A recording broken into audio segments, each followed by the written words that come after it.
How do you do that?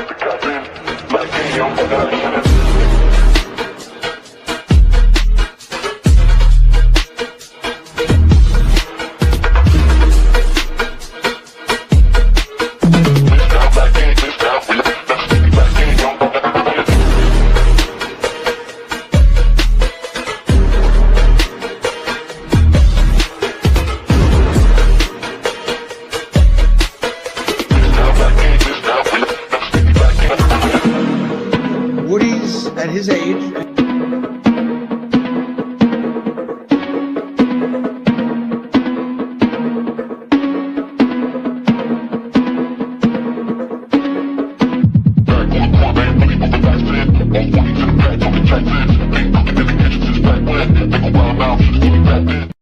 Welcome to the Jets Afterburners podcast, New York Jets fan 16, and filling in backup quarterback supreme, our own Cade Klubnik.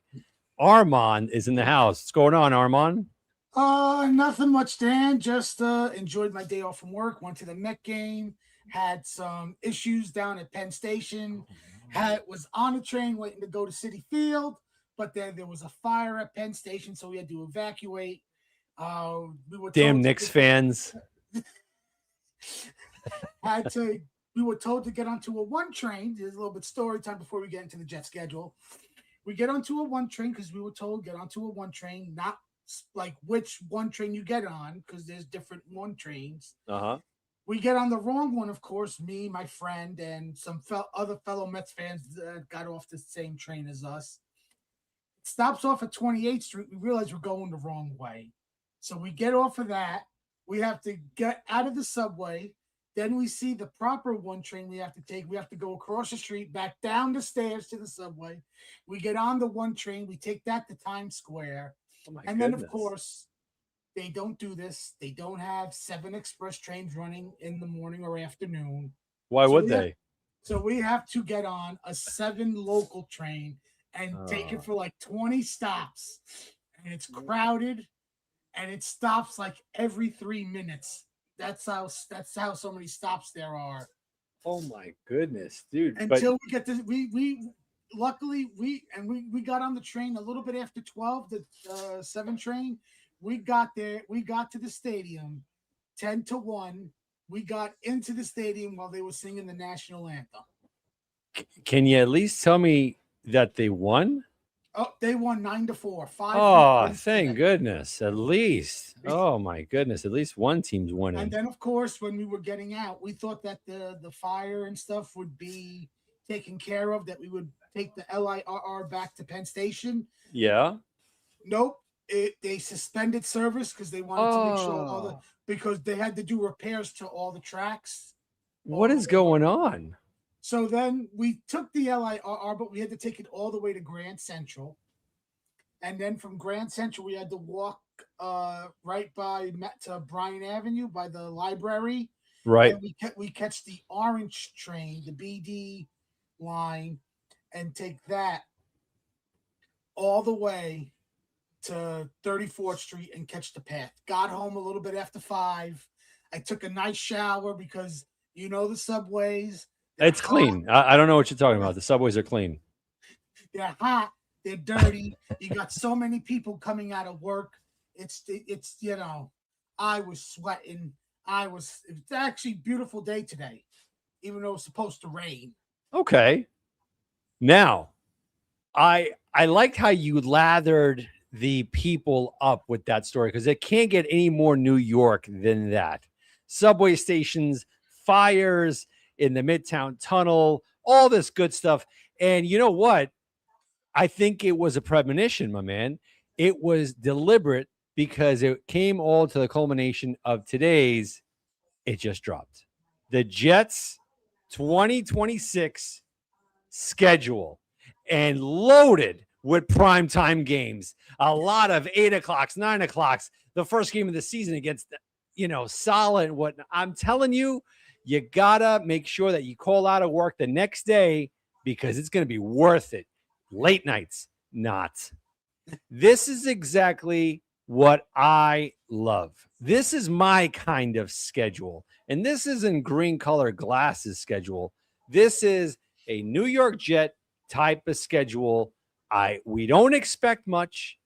We think that we're going to hold the first overall draft pick in the 2027. This is great.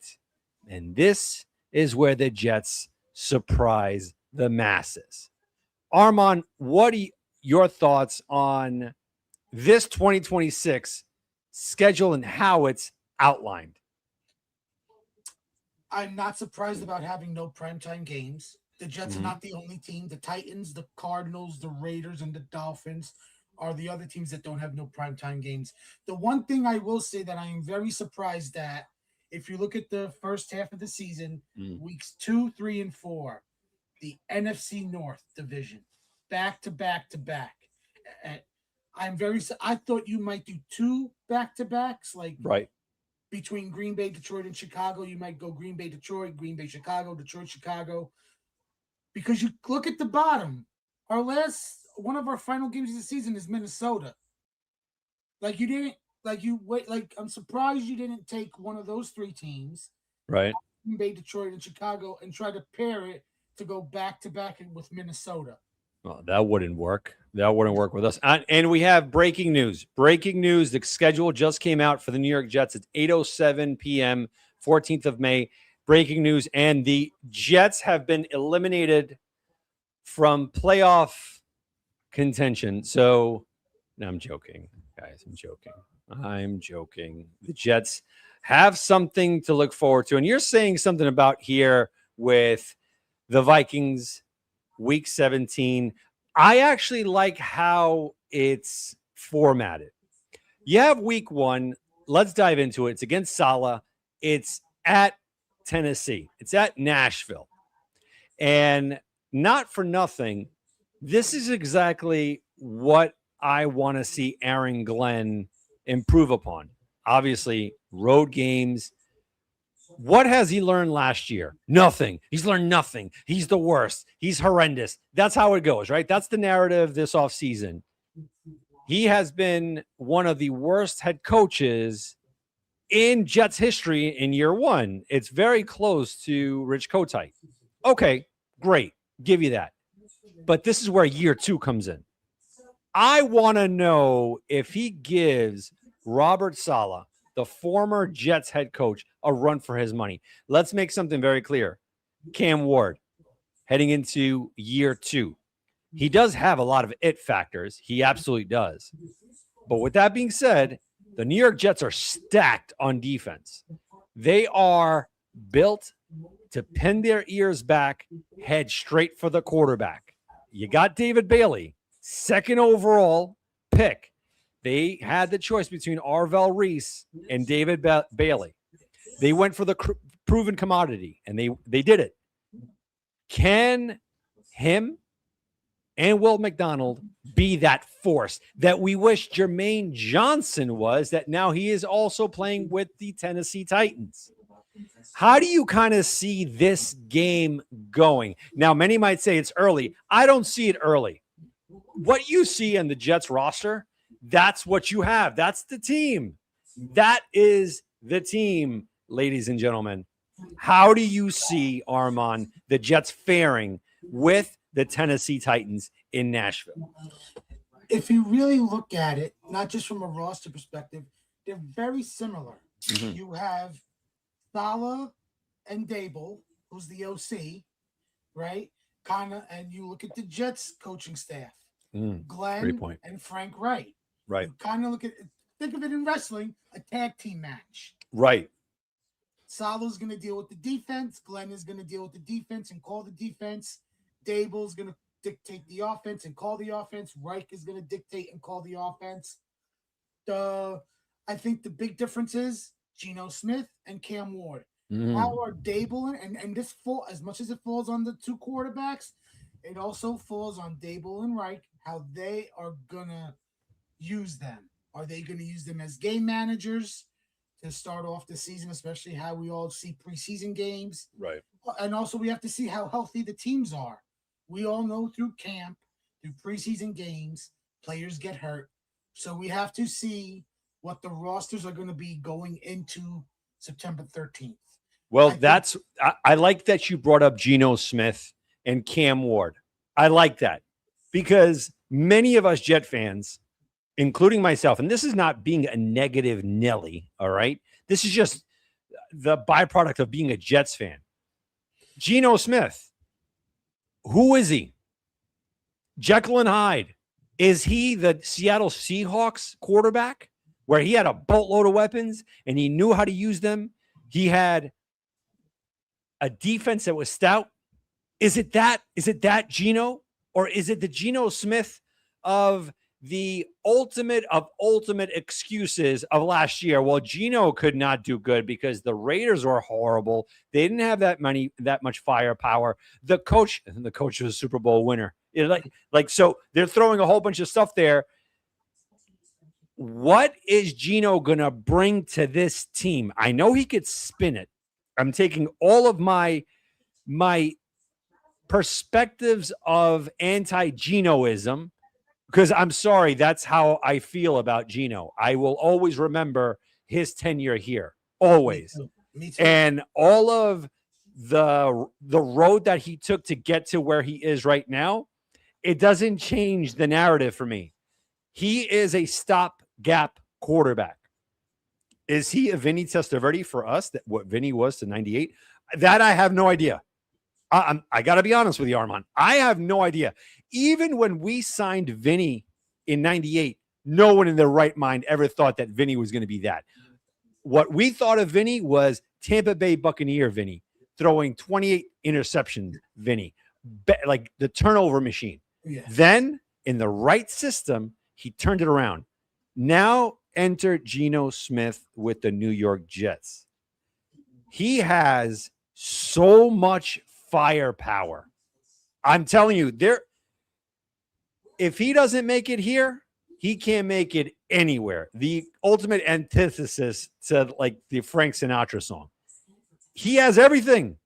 Dude, Garrett Wilson, Omar Cooper, Kenyon Sadiq, Breece Hall, Braylon Allen, a formidable offensive line. Am I missing someone? Oh, that Patrick guy from yesterday. Mason And then Taylor. then you have the other guy. What's the other guy that we traded for with the Colts? AD Mitchell. Oh, okay.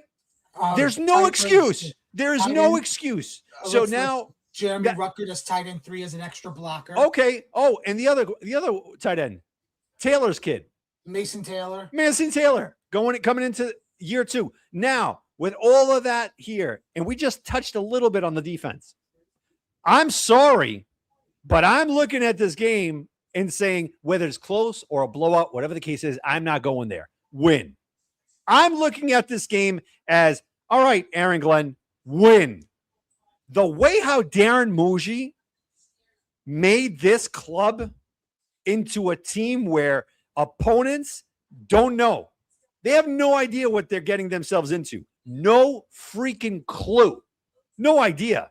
They're going into Tennessee, and the Titans are looking at the Jets as, we know what they did last year. They sucked. They're horrible. But what they have on that roster, we don't know how it's meshing. So I see the Jets winning this one because it's a surprise. Now, Armand, we go into MetLife Stadium. Let me paint the picture for you. That stadium heading in, back against the wall, that's how the Jets roll, right, in their history. When their backs are against the wall, they win. They won a Super Bowl in 68. That was the season. They won in 69. No one gave them a shot against the Baltimore Colts. We won. 1986, not a lot there. We out of the gate, 10-1. 97, off the heels of a 1-15 season, 9-7, one of the biggest turnarounds. No one expected nothing. 2002, Vinny. All right, let's do it. Nothing. Started 2-5. We won the division.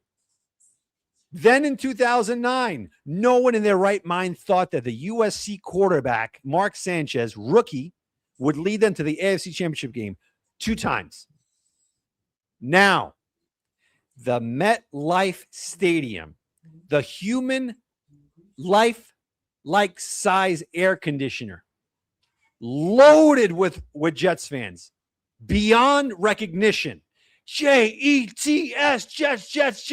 All this negativity that's going on.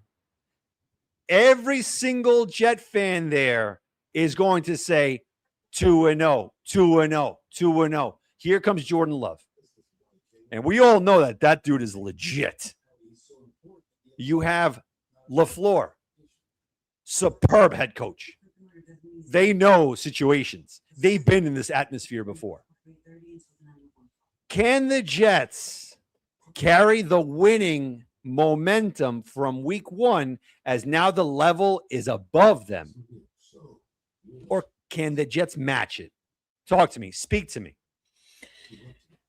They would have to match it, but like Dan, we also have to see how they get that W against Tennessee, how well they play from a player's perspective, how they are on the field, tackling, covering the wide receivers.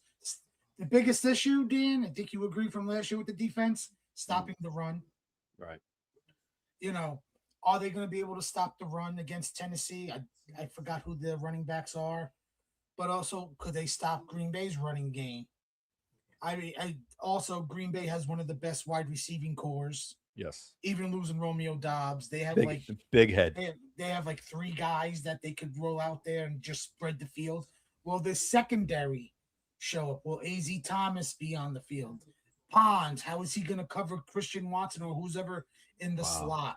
Great points. The linebackers, are they going to help out the front line against the run? DeMario Davis, he's up there in age. Will he look his age, or will he look better than what would he not look his age? Would he look better?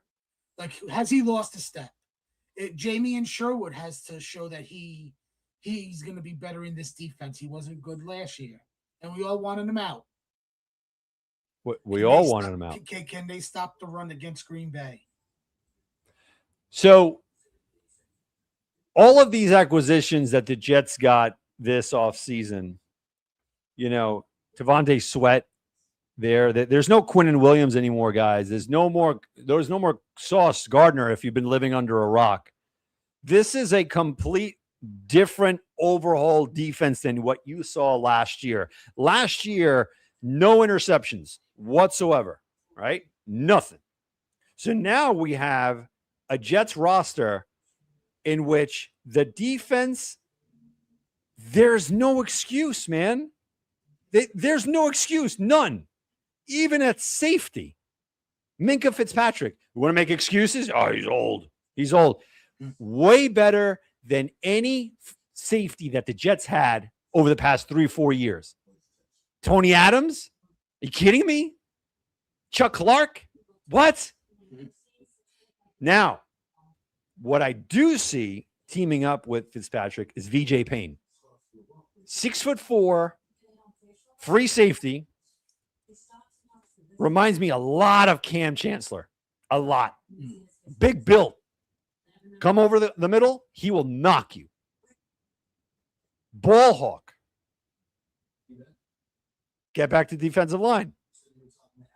You got Jawan Briggs coming back. Huge part of this defense going forward. Enormous. You can't run on a guy like that. And now he's kind of paired up with a bunch of other defensive tackles that I'm going to get into right now.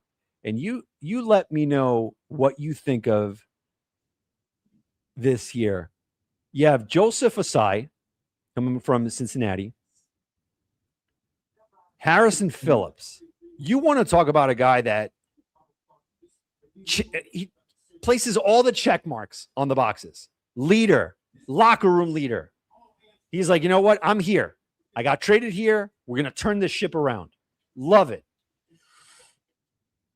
How do you see this defensive interior line to the point where can we stop the run? Can we stop Green Bay's run or no? It's going to depend on, for me, 2 people. I'm going to put Harrison Phillips to the side. I think he's more for leadership. Okay. But I think can Aaron Glenn and the defensive line coach get the potential and the talent out of Tre'Davious Sweat, who we got from the Titans for Jermaine Johnson, because he's here to play nose tackle. He's here to stop the A gap and B gap and help stop the run. Can they get his talent out?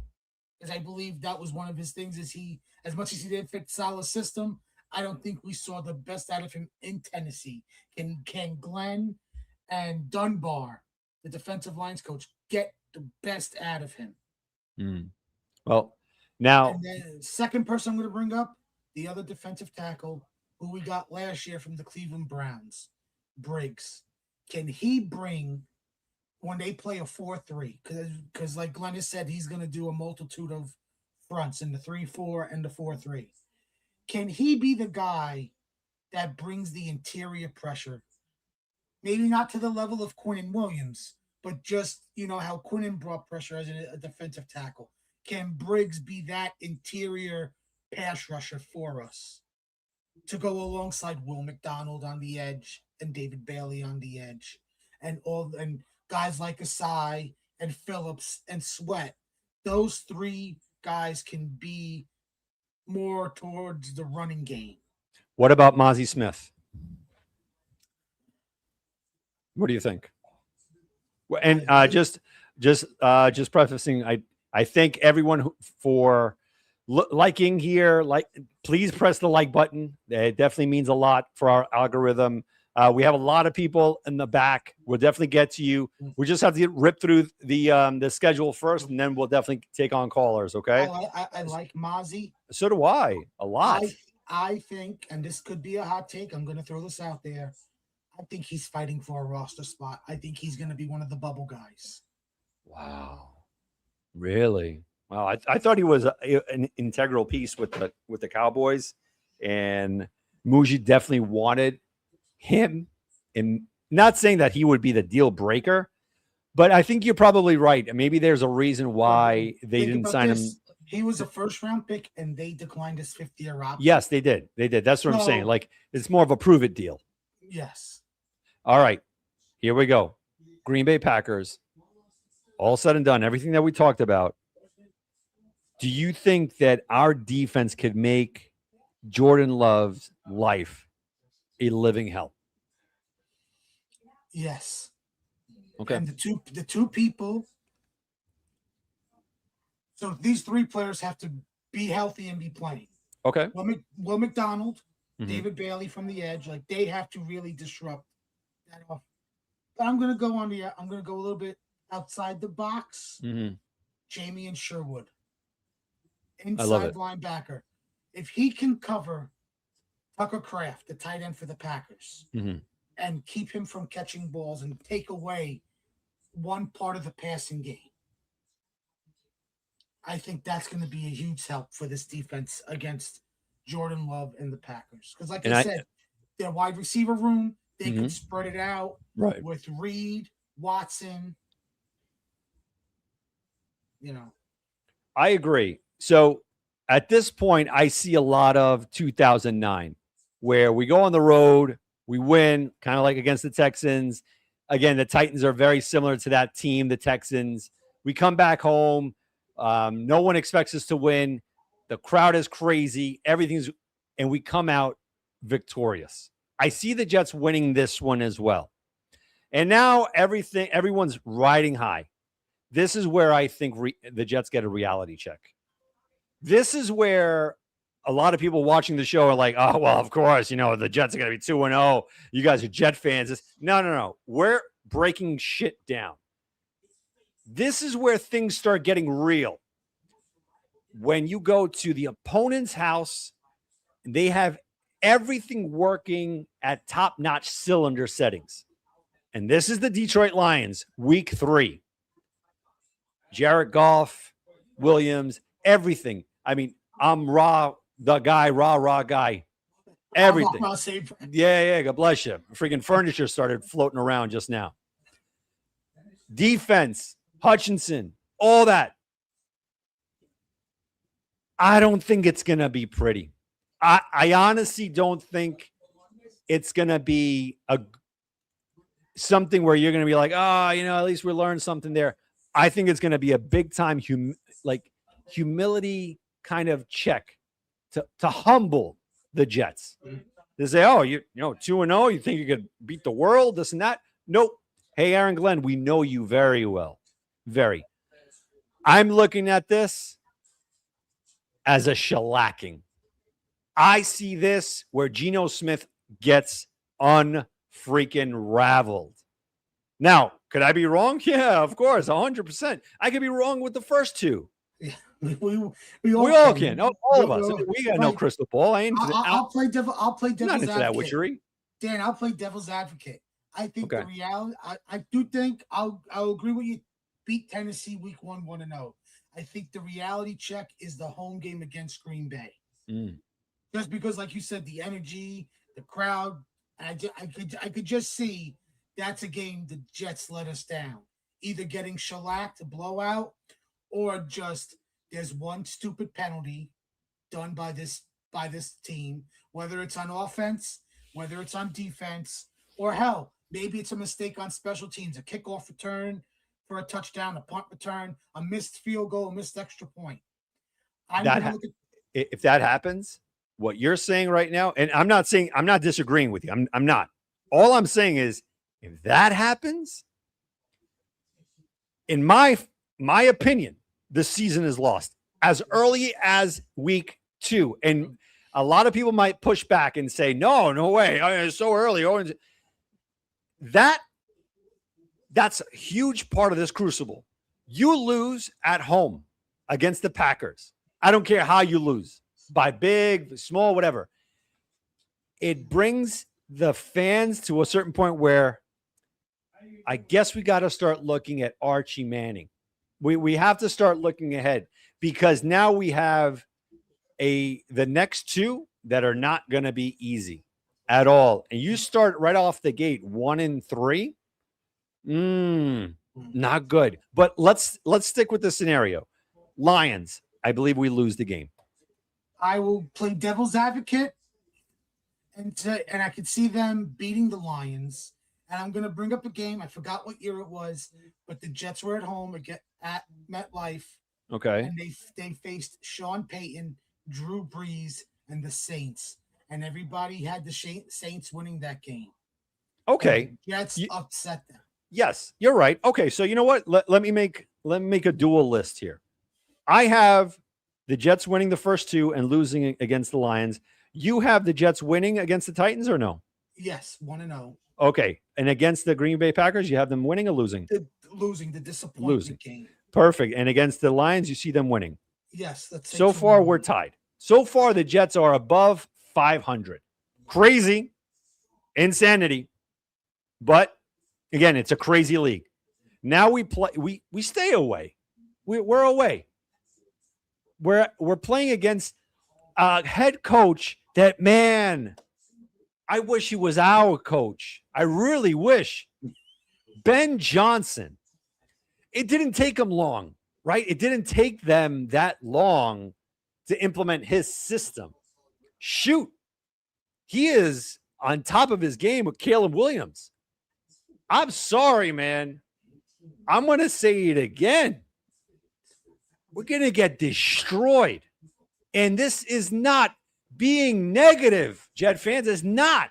You got to be serious here. What do the Jets have now going into Chicago? Feel good story against the Green Bay Packers, or in this case, with Armand's situation, that we win against the Lions. But I don't think the Jets can keep up with Ben Johnson's offensive style. What are your thoughts? Yeah, I think if the Bears are winning this game, it is based on Ben Johnson and his play calling.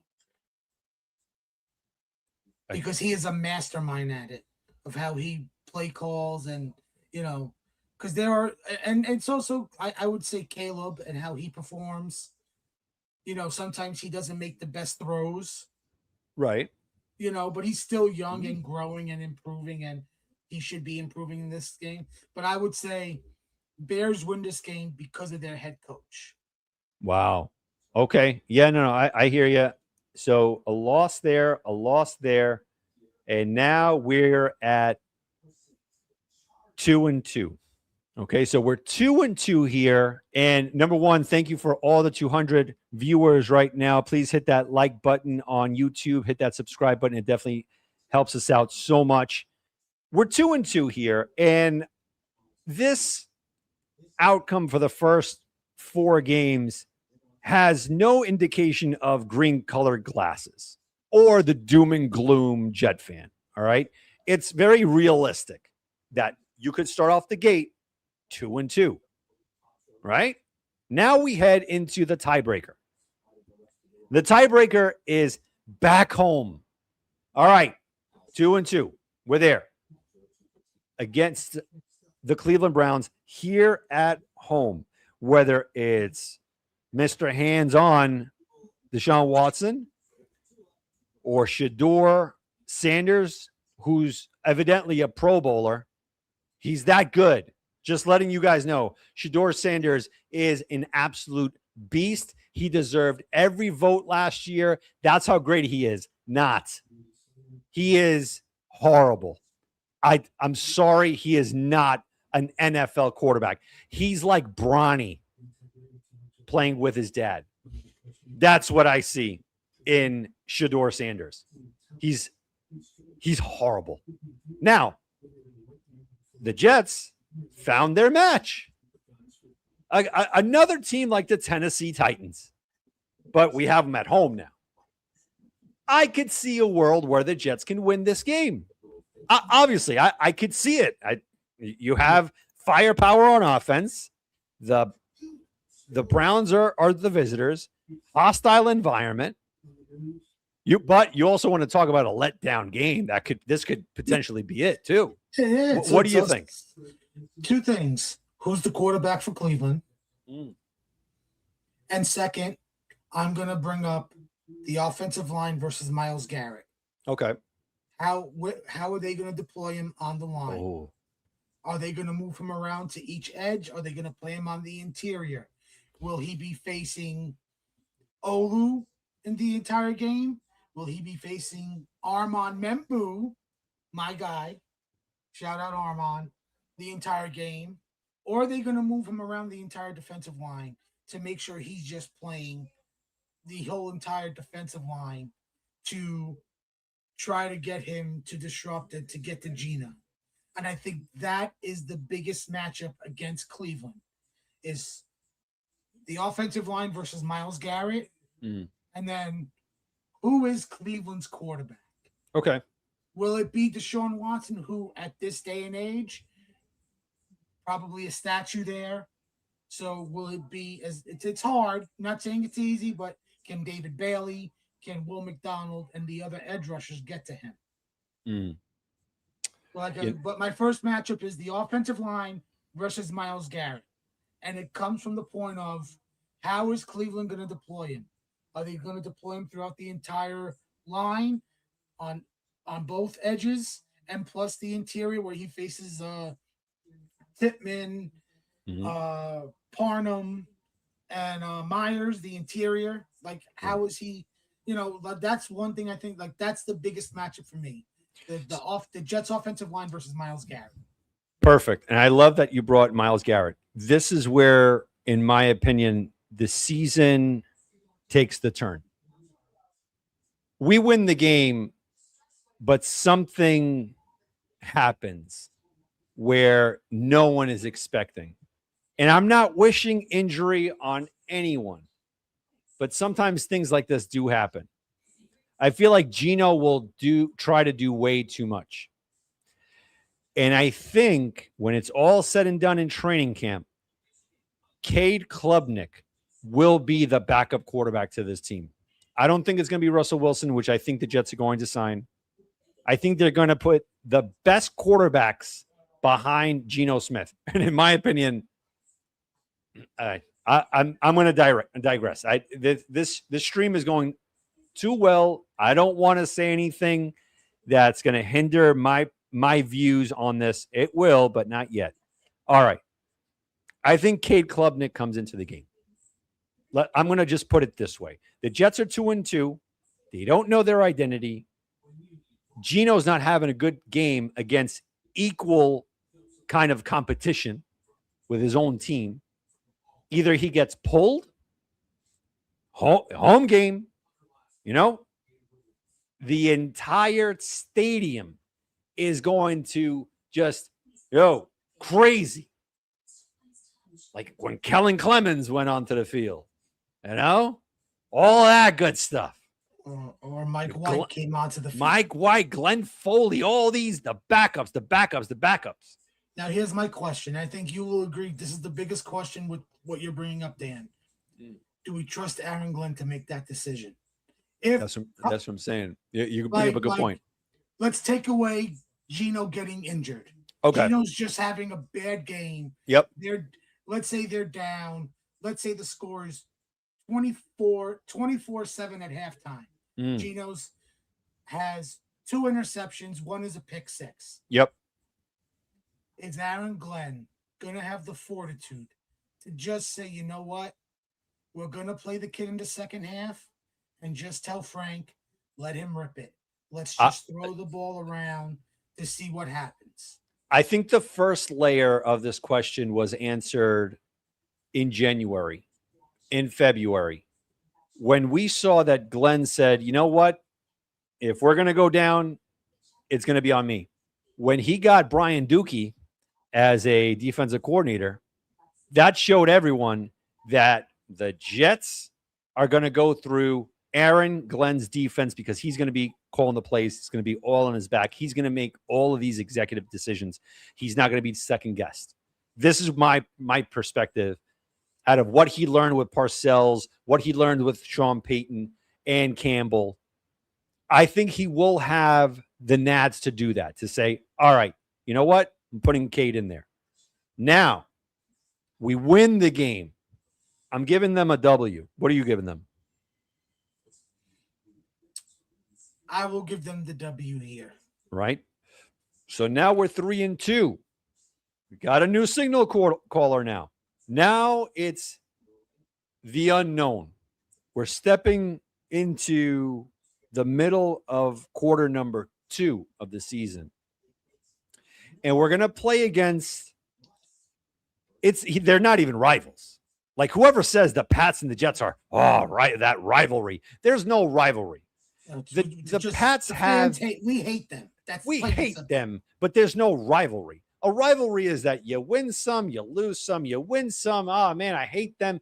Kind of like the Red Sox Yanks. Like when I hear rivalry, I think of that. The Jets have no rivalry. Jets versus Dolphins, game changer. That is a rivalry. Now we go against the defending AFC conference champs. Whatever the deal is with Rossini and the head coach, I don't know what's going on with that. Couldn't care less. They're a kind of franchise that they're used to all of that, and they're unlike the Jets. Like when there's drama with the Jets, like the Geno punch, the Darnold freaking sex virus thing, all this stuff, that's it. You could say tombstone, it's over. The Pats, Deflategate, Dante Stallworth, what it goes on and on. Cheating. Dude, they're cheating. They don't care. They win Super Bowls. They'll get there. Now, the Jets play against them. And whatever fantasy that I had with Cade Klubnik going there, Geno, whoever it is. Now we go to Foxborough. How do you see this game faring? I will say I'm going to give them the win. I think they shock New England in New England. I'm going to disagree.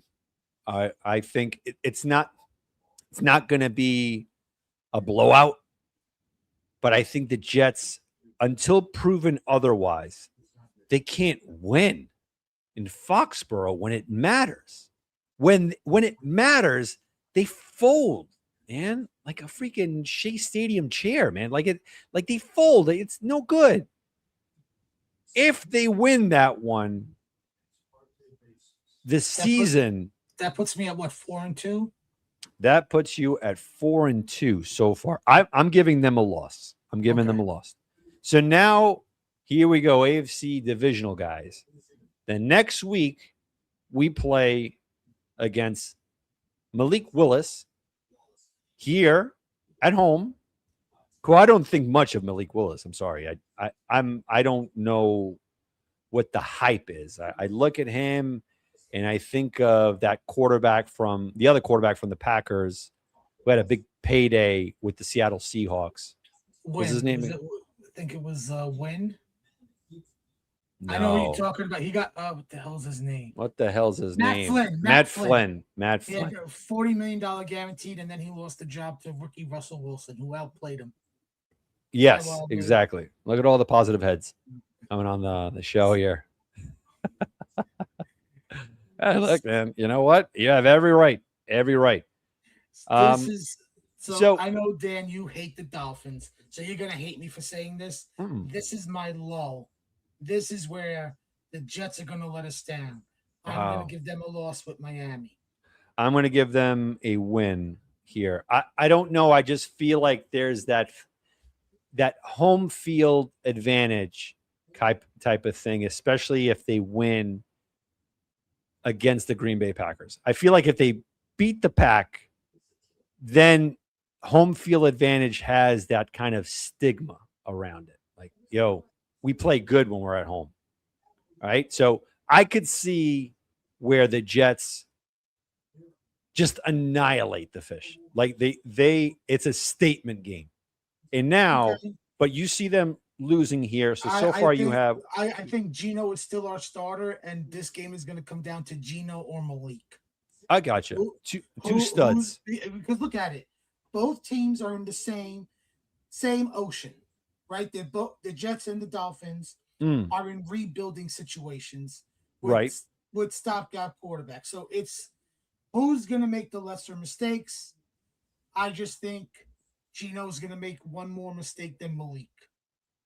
Okay, I understand. I hear you. And you know what? You're probably more right on this than I am, because I'm up to this point. I'm giving Geno way too much credit, knowing how he played for the Jets. Oh, so long ago, so long. There's something when you wear the green and white. But you know what? I digress.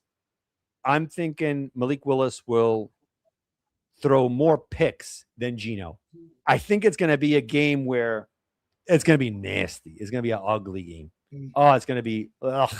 Yeah. I think Willis is going to throw 3 interceptions. I think Geno is going to probably throw 4. And the Jets win. Like these are the games that, as a Jet fan, you know so that they win. It comes down to the quarterback, but you know it also, like how you said, the interceptions. Mm-hmm. Is this game going to come down to special teams and the kickers? Because we don't even know who our kicker is going to be. Where's that McManus guy? Right, the Packers. He released him, right? Good last year, but they cut him. Yes. Yeah, get him. You could bring him in. Like he sucks, right? He was not good last year, but it fits right in. You could bring him in. You got Cade York in here. You cut the undrafted kicker because you signed Tim Patrick to the roster. So you could just cut another undrafted guy from a different position and just have Cade York versus Brandon McManus this entire camp. Okay. Why wait? Why wait till August? Why wait till July? See who's the better out of the two. The Jets always find kickers. They choose the wrong one, and the one that is left out in the cold, some postseason bound team picks them up and becomes like a great kicker. That chubby guy from last year. What was the name? Thicker kicker. Thicker kicker. Yeah. I don't know where he's playing, but he was banking them all. He was on the Rams and he missed the kick in the playoffs, and I don't think he's on them no more. Those Jets traits always hold true. Now, as of right now, I'm at 1, 2, 3, 4, 4-3. You're at 1, 2, 3, 4, 4-3. So far, we're still neck and neck. Okay. Now we play against a quarterback that, dang man, we can't even lose right. Like honestly, the Jets were on a perfect trajectory, just like we were when we were going to draft Trevor Lawrence. And all of a sudden, the team, the franchise has this epiphany. We got to change the culture when it's way too late. And again, number one, thank you to all the 300 individuals watching right now. It means a lot. Please hit that like button, hit that subscribe button. That means a lot. And the link is there. Link, hit it, come in. We'd love to speak to you. And we have people on the chat. Joe Bonos, we're going to be with you in just a little bit. Fernando Mendoza. Is he overhyped? Is he the real deal? Is he exactly what the Jets had to miss on? This was our guy, dude. Like, the more he played, the more I'm like, the Jets, they're doing stuff the right way. And of course, we had to win. I forgot. I blanked out. What do we win? Who did we win against? You have a better memory. The best. Atlanta. Thanks, Kirk. Thanks, Mother Nature. That's right. It was raining that day. Mm-hmm. And no reason. The Jets were a Pee-wee League team last year. And the Falcons were far superior to the Jets. But because the Jets are the Jets, they had to lose. Okay, no problem. Here we go. Here at home, they travel cross-country, long-ass flight. They land here. There's no casinos. There's nothing like that except for Atlantic City. It's the swamp. They can't wait to get out of here. Now, I look at this game and I say, Gino wants revenge. Anyway, I see again the home trait where the Jets are like, all right, we're home here. We're already 1, 2, 3 games, 3-0 so far at home. I think the Jets win this one. I think they do. This part of the schedule, Dan. Yeah. New England, Miami, Vegas, and the Chiefs. So I have with Vegas, I have us losing. Okay. And I'm gonna say lots of parts to the season. Yes. So at this time, I think 2 things hurt us. I think Austin Gentry, the running back, is gonna hurt us that game. But I think there's gonna be an Aaron Glenn decision in this game that is gonna cost us the game. That's a possibility. We saw it with Glenn last year so many times when he didn't trust Justin with the ball.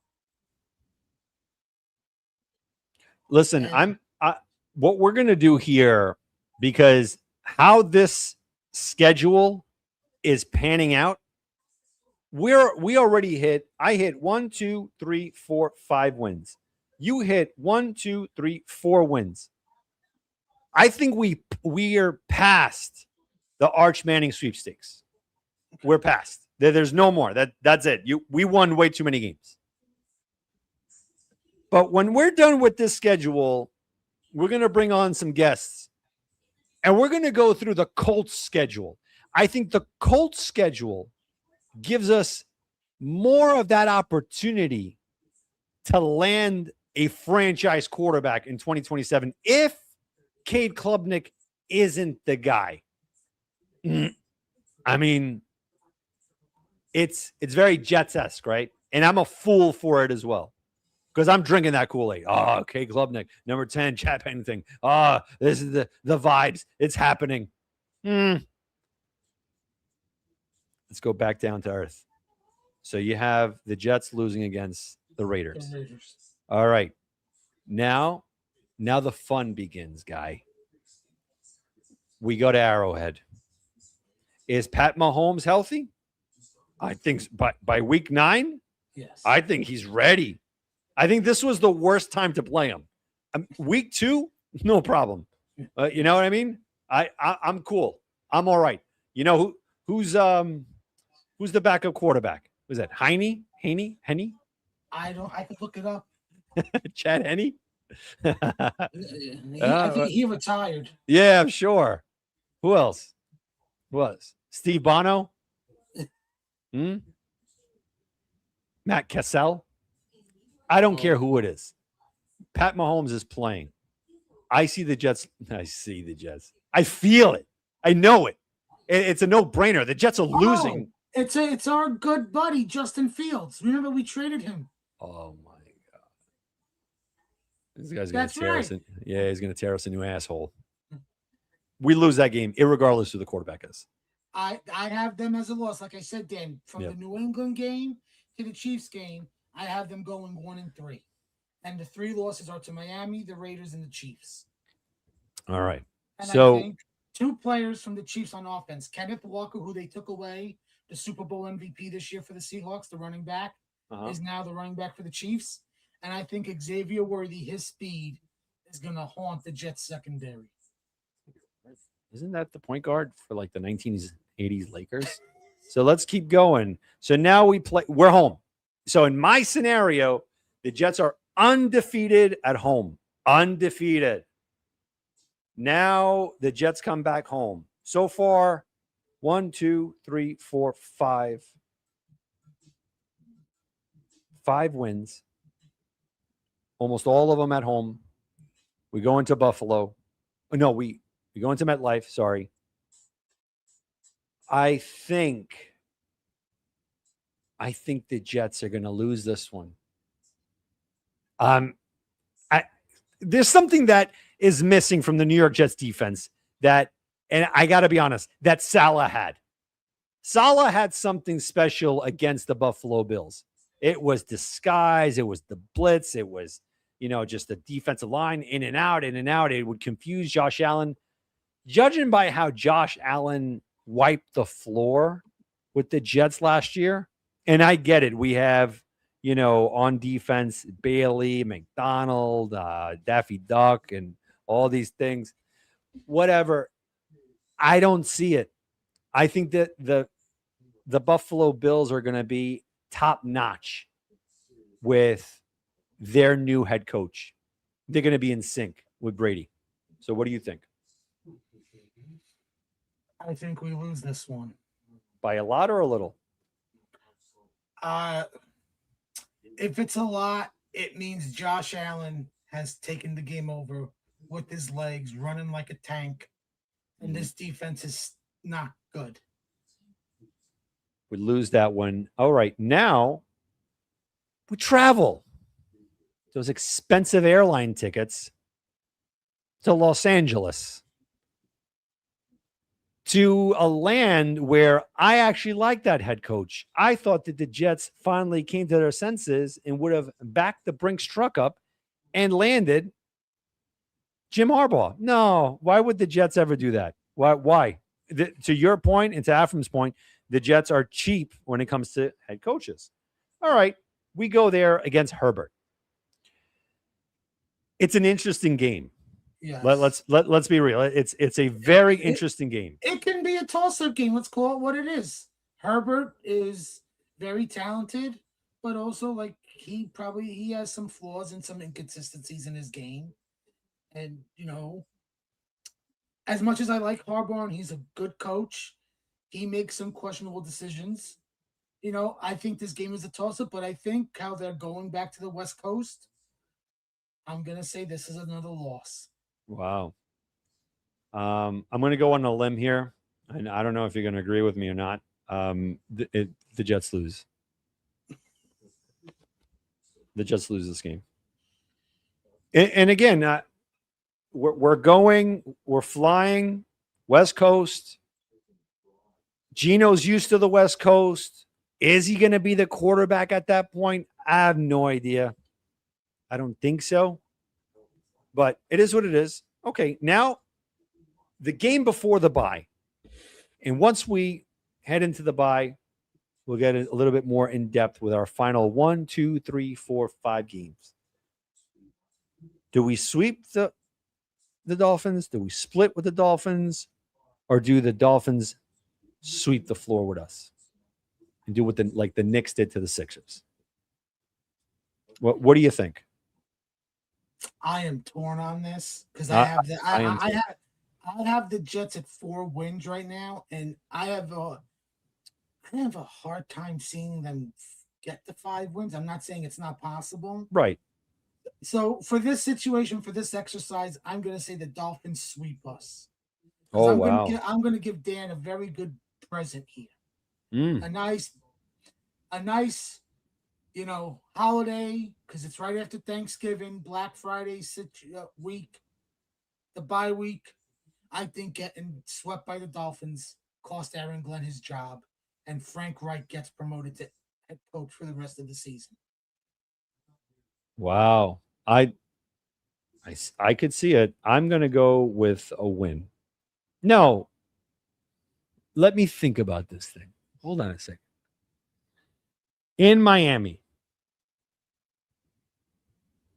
my luck watching the Jets so many years, man, it's not pretty there, man.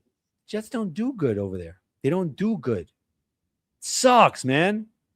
It sucks that I'm even saying this because I hate the Dolphins. Like, you Dolphin fans, you guys suck. I can't stand you Dolphin fans. But I think you're right. I honestly think that the Jets are going to lose this game in Miami. With everything that we got. What do we got? We have pieces. We have star power. Are they Jets good? Time will tell if these are just Jets good players. And by Jets good, for those that are watching, are players for your subjective team, for your respective team that you think are good. But for another team, they suck. Garrett Wilson, is he Jets good or is he NFL elite wide receiver good? You want me to be honest? Let's see how he does with Geno. All right, because I got to be honest here. Last year, Sauce Gardner was better than Darrelle Revis in some fans' minds. Way better than Eric McMillan.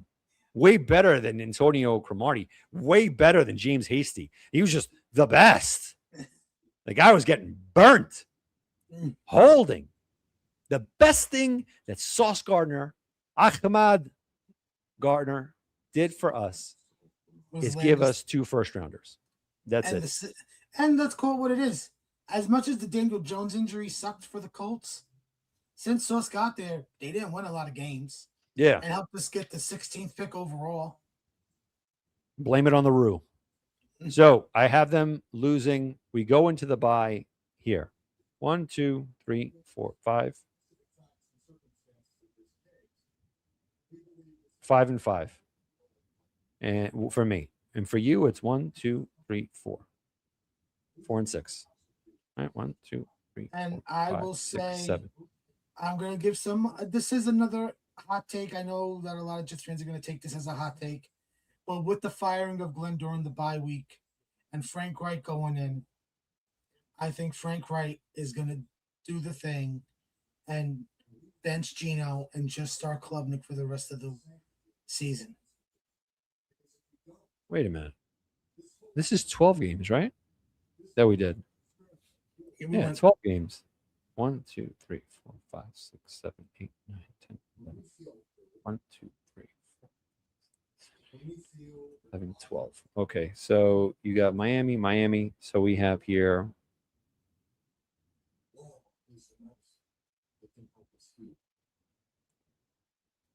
Oh, shit. This is worse. What?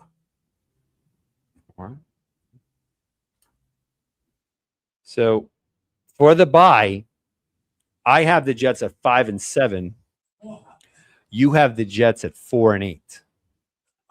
Very close. There's not like, no, this is as real as it gets, fellas. This is it. You might tune into other shows. Oh, the Jets are going to start off 7-0, 5-2, 6-2. The Jets are the Jets until proven otherwise. All right, we're back. Broncos. For the past 2 years, though, it's been close. It's been very close. Do the Jets finally beat the Broncos? No, I'm going to have them with a loss. I say win. Because at this point, with 5 games remaining, I think the Jets can see maybe a high draft pick, and they're like, nope, now it's time to start winning.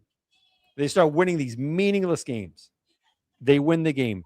Now for our primetime game against the Cardinals at 4:05 p.m. Carson Beck, win, loss. What are we doing? I'm going to have the Cardinals beating us.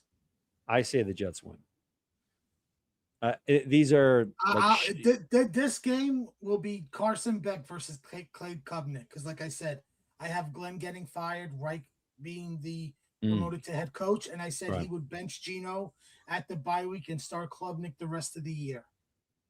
Wow, that says a lot, man. That says a lot. Yes, people, I know it's a hot take. I understand. It's a way too early hot take. It's not. We have to be some sort of creativity, and yeah, it's not a hot take. That's the thing. It's not. It's not like controversial. That the Jets right now are heading into the season with a lame duck head coach, gentlemen. As much as we want to be rah, let's go Jets, let's go Jets. Yo, what Aaron Glenn did last year, that is not survivable for any other club. It's not. But what he said, you know what? I'm going to bring you in for another year. Only the Jets. So the Jets start off this bad. Armand's scenario isn't that off. We're at 385 viewers. Thank you so much, everybody. Just keep hitting that like button. It definitely it helps us out immensely. I see the Jets winning against the Cardinals. I see them winning against the Cardinals. So right off the gate, I have them winning too with the Broncos and the Cardinals. And you have them coming out the gate, loss. Final 3 games of the season, I'm going to make it easy. Pats at home here. Vikings at home here. Man, you want to talk about being unraveled. Because right now you're at 4-10. I'm at 7-7. That's where I'm at right now. 7-7. And guys, you know for a fact, on either side of this fence, either side of this schedule, what you have here, on your right, you have Armand, that you got the Jets already at 4-10 at this point. I have it at 7-7. We're close on both sides. We're not worlds apart. We're close. That's the kind of schedule this is. I would say this too, Dan, with those final 3 games, we have to hope that New England and Buffalo have not clinched the playoff spot yet. Because if they had, their starters are going to rest. And that, whether it's both teams, one team, that's going to be the game that the Jets could win. Well, again, now the Pats here, to your perspective, you're probably right? At this point, probably the Pats are like, all right, you know what? Are we resting players? Is there drama there? You never know how the season plays out. You don't know. I want to say the Jets win this game. Again, it's not Foxborough. It's here. But my gut feeling, knowing that Vrabel is cut from the same cloth as Belichick, that they hate the Jets, and the Jets are in that crossroad of making the playoffs, being in the conversation, they lose the game. And you say they lose, right? I'll say they lose this game. Now, Dan, I will say this. You have them at 7 wins at this point, right before you said they beat New England, correct? Yeah. If the Jets are with 7 wins at that time, that stadium is going to be filled with a lot of Jet fans and there's going to be momentum into that game and energy into that stadium. And a lot of Jets fans are going to be bringing up Rossini's name to Vrabel. Mm-hmm. And that's going to be a powder keg in that stadium. And Wow. I could see, based on your record and what I just brought up, the Jets winning based on your situation. Oh, so you know what? I'll give you a double. I'm going to change my loss to a win because you bring up a good point. You know what? If The the atmosphere. Jets have 7 wins, that game is going to be electric. And that's what is that? That's a 1:00 start. Yes. If the Jets are at 7 wins and New England is still fighting for a playoff spot, don't say it. Don't say it. Don't use the F word. Oh no! time, baby, 8:00, and the energy and the the Jet fans are going to be ruthless with Rossini, Chance, and everything. I mean, you know what? I'll say, for my record, I have them with a loss. You got the loss. Okay, I hear you. So far 4-11, right? Something like that. 4-11. Mm-hmm. 4-11. I'm at. Did I have them getting swept by New England and Miami? Yes. Okay. So now we're back home. We play against the Vikings in the little guy, the Beetlejuice from the Howard Stern show. He's playing quarterback. You guys know him, right? Yes, we do. What's his name again? What's his name? Kyler Murray. They spotted him wearing a Packers jersey. I think it was like yesterday.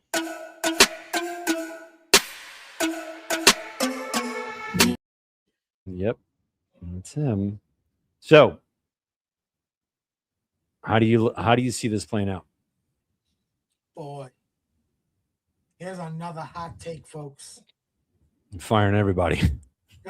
J.J. McCarthy will be starting for the Vikings that game. Oh. And how do you think he fares at MetLife? He will beat the Jets. I just don't think Justin Jefferson and Jordan Addison will be contained by the secondary. Wow. They still have Hawkinson, the tight end. So there's going to be out of this season, there's going to be a game where the tight ends just annihilate the Jets defense and shred the linebackers. Whether it's DeMario Davis having a bad game or Jamie and Sherwood.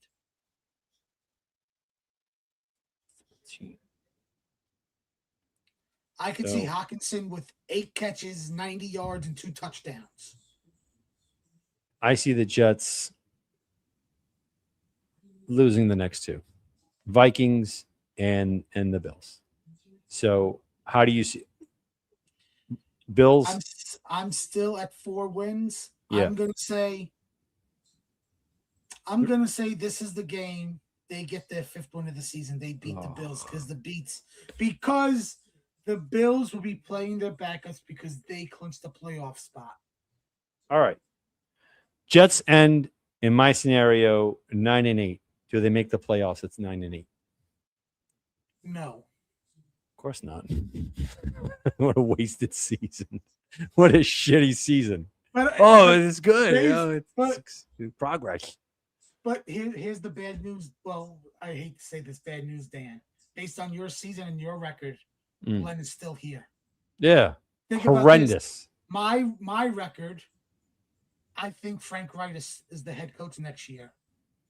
Just to have it be a different. Listen, as much as it's a veteran head coach, it's an offensive veteran head coach. Oh, it's Joe. We're gonna bring everybody in. All right, hold on a second. I have them with 5 wins for the season. 5 wins. Let's see what we got here. And all right. So with that, we're gonna put away the schedule. Let's see if I could do this. And we are going to bring on some callers.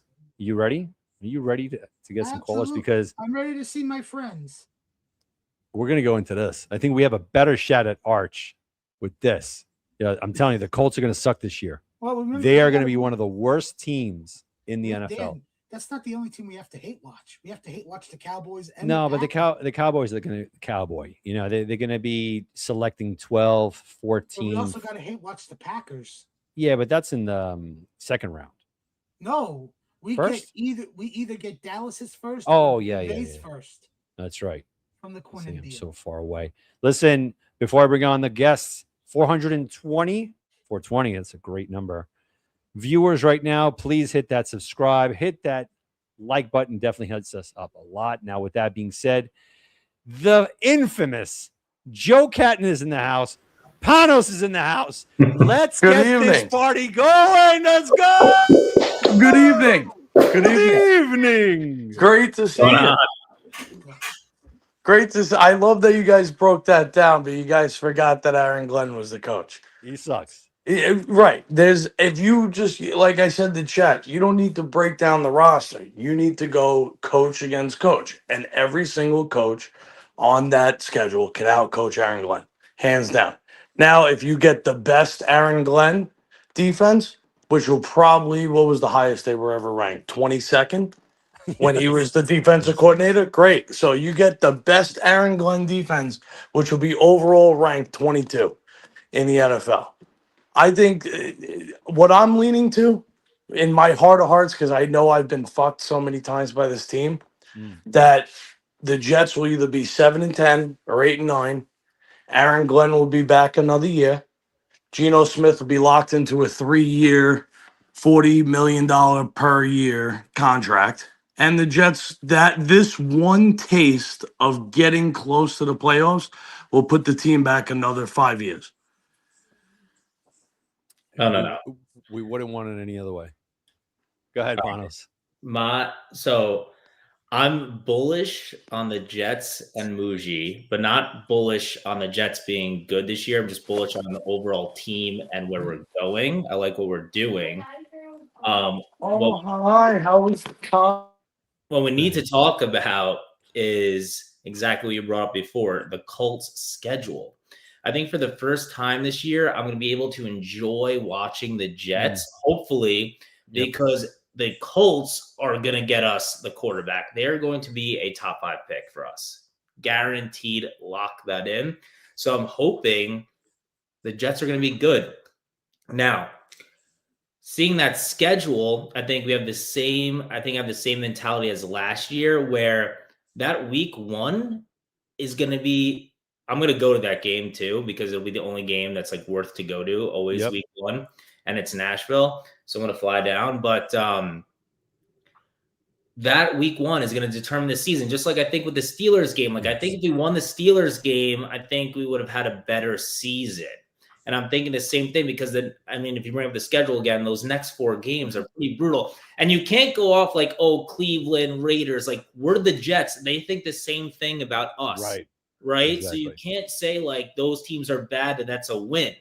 So it's hard to really say where we're going to land, because we'll win some games. Like I think we could be like Denver. We always play them good for whatever reason, you know.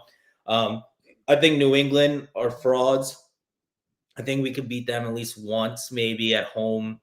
You know, it's really hard to say. I kind of like what Armand was saying, believe it or not. Like, I think it's very possible that like they're 1-6 and everyone's fired and they're on the Cade Klubnik train pretty quickly. Like, very possible. Now, when you say that the Pats are frauds, so you don't buy what happened last year? I still think they're good. No, I don't. I think that was the most fraudulent season of all time. Love it. All time. Literally. That's because of the schedule, how it was broke. It was the most fraudulent thing I've ever seen. And they don't have any like wide receiver ones or anything. At least not. There's no AJ Brown there yet, right? So like, no, not yet. I mean, that O-line, I don't believe in that O-line. I'm praying Elijah Vera Tucker gets hurt, praying for it, honestly. I like am so disgusted. You don't even have to pray that. You know what, Panos? Let him get hurt against us. The first game. Not like severely hurt, like, you know, like a broken arm that's like, you know, it's like behind, like right, knees or anything, but like neck brace, like you know, broken hand and he's out for the year or something, But also, I want to mention Rossini. I had to work tonight. I'm sorry. Rossini, by the way. I know this is Oh my gosh. No, it's out of this world, man. Did you hear what I said? I went to high school with Rossini. You? Yeah. No way. Her sister, here. they're older than me. She's older. I didn't go to high school with her, but we grew up in the same town area. I see her all the time. Get out of here, man. Was she hot back then? I don't really know, to be honest. Like, I mean, I think they're both they're good-looking girls. Like, I mean, not my flavor of the week, but I'm not going to say they're ugly or anything like that by any means. They're definitely, they're also very nice people. Don't get me wrong. I mean, it just sucks that let's not bring your sister in. Dan is also a very nice woman and everything. I just sucks that whole thing happened for her. But I mean, it is messed up. Like that whole situation, her kids, whatever. And then I don't know if you saw there's some hilarious memes because Shake Shack had its worst earnings ever, and he works for Shake Shack, down 30%. No. And there were memes of him packing up and look it up. My gosh. A little side quest note there, but I don't know, man. I look at it like this, not for nothing. I love what you brought, right? Let me see if I could put you here. Yeah, your mama. There you go. I could see you guys. Let's go through this schedule here. When Joe's ready to come back, you could put your camera on. All right, Joe. So, first game of the season. You want to talk about frauds? I think it's the Colts. I think what happened last year. Think about how many players they lost too. You're thinking about all the players they lost, and they paid Alec Pierce. I can name 30 receivers better than Alec Pierce, probably. Honestly, I'm telling you exactly. Baltimore, straight up loss, straight up loss. I could see the Jets in this world go to the playoffs. That's what I'm hoping for. I'm hoping something crazy like that actually happens for us for once, where we're good and somehow we make the playoffs and they're a top 3 pick for us. I'm telling you, is God ever that good to us? No. He will be this year. I'm telling you, we have a lot of chips here. It's a lot. Look, the Ravens. Here comes Kool-Aid Dan. I'm telling you, look, the Ravens lose. You're going to lose that game. Kansas City, loss. The Texans, loss. I'm sorry, loss. Washington at London. I like Jaden Daniels. I think Washington's going to come back. Loss. Aaron Rodgers. Loss. Tennessee Titans. Maybe loss or win. I say win. I'll give it to him. A win, right? But Saleh does have that solid defense about him. The defense, yeah. The defense will play well. Yeah, so I don't know, man. I'm gonna change my mind. I'm gonna say loss. I'm gonna say loss in that one. Now Minnesota. Loss. That's a good defense, good coach. Loss. Jacksonville. Loss. Then our Super Bowl. Dallas and the Cowboys. Who do we root for? At this point, I'm rooting for the freaking Cowboys. Loss. So far, 1, 2, 3, 4, 5, 6, 7, 8, 9, 0-9. Beautiful. Miami. Loss. We hope for a loss, but I think we could give them the win against Miami. All right. You had to be the devil, huh? Now, Houston. Loss. The Giants. I think the Giants are going to be well coached. Dart is going to take that next leap. And I said it last year. We should have taken freaking Dart, man. I said it too. Are you kidding me? No, we got an offensive lineman. I mean, it wasn't a bad pick. They could have traded back in to get Jackson Dart. Yes, exactly. 100%. Loss. Bye week. Loss. That's when they fired the head coach. I don't even know. What's his name? Sarkeesian? Mm-mm. What is his name? Something with an S. Skeevies? Something. Doesn't matter. Steichen. Shane Steichen. Yep. Right. He'll get fired by the bye week. I heard that name in history books. No, the GM will get fired first. Joe Cat Ballard? said that Glenn Ballard will would get fired by- first. You know what's going to happen? Joe said that Glenn will get fired by Halloween. Steichen will get fired by Halloween. All No, right. I think Steichen will stay. I think the GM will get fired, and then Steichen will get fired end of the season. Would be my take. I would reverse what you said. I think Steichen gets fired first, and then the GM gets fired at the end of the season. The GM's the one who's going to put them in this mess by trading for Sauce Gardner. Huge. Exactly. Now the Eagles away. Loss. Tennessee. Salah again. We'll go 1-1, so we'll give him one win. Okay. Easy enough. Now, Joe Burrow, hopefully, if he's healthy, this is the loss. You got to assume everybody's healthy every game. That's the only way you can do this. You have to assume everybody's healthy. And like I said, for the Jets schedule, I think it's going to be Deshaun Watson for the I Browns. agree. You're paying him all this money. You're not just going to shelve him. I think he's going to have a very good year. Honestly, just my opinion. Deshaun Watson, comeback player of the year. Loss. Now Jacksonville. I mean, but at that point, maybe Jacksonville won the division. They want to. It doesn't matter. I don't think they're going to be as good. Oh, that's a tough division. They're going to be battling for Houston the entire way through for the division title. They're going to need the win or something. I bet. So, and I could put money on this. I could put 1 Bitcoin on this. What I'm about to say. The Jets will have the Colts first pick, as we know. And we think, because we're the Jet fans, at 2-15, we're going to have the number 1 overall pick.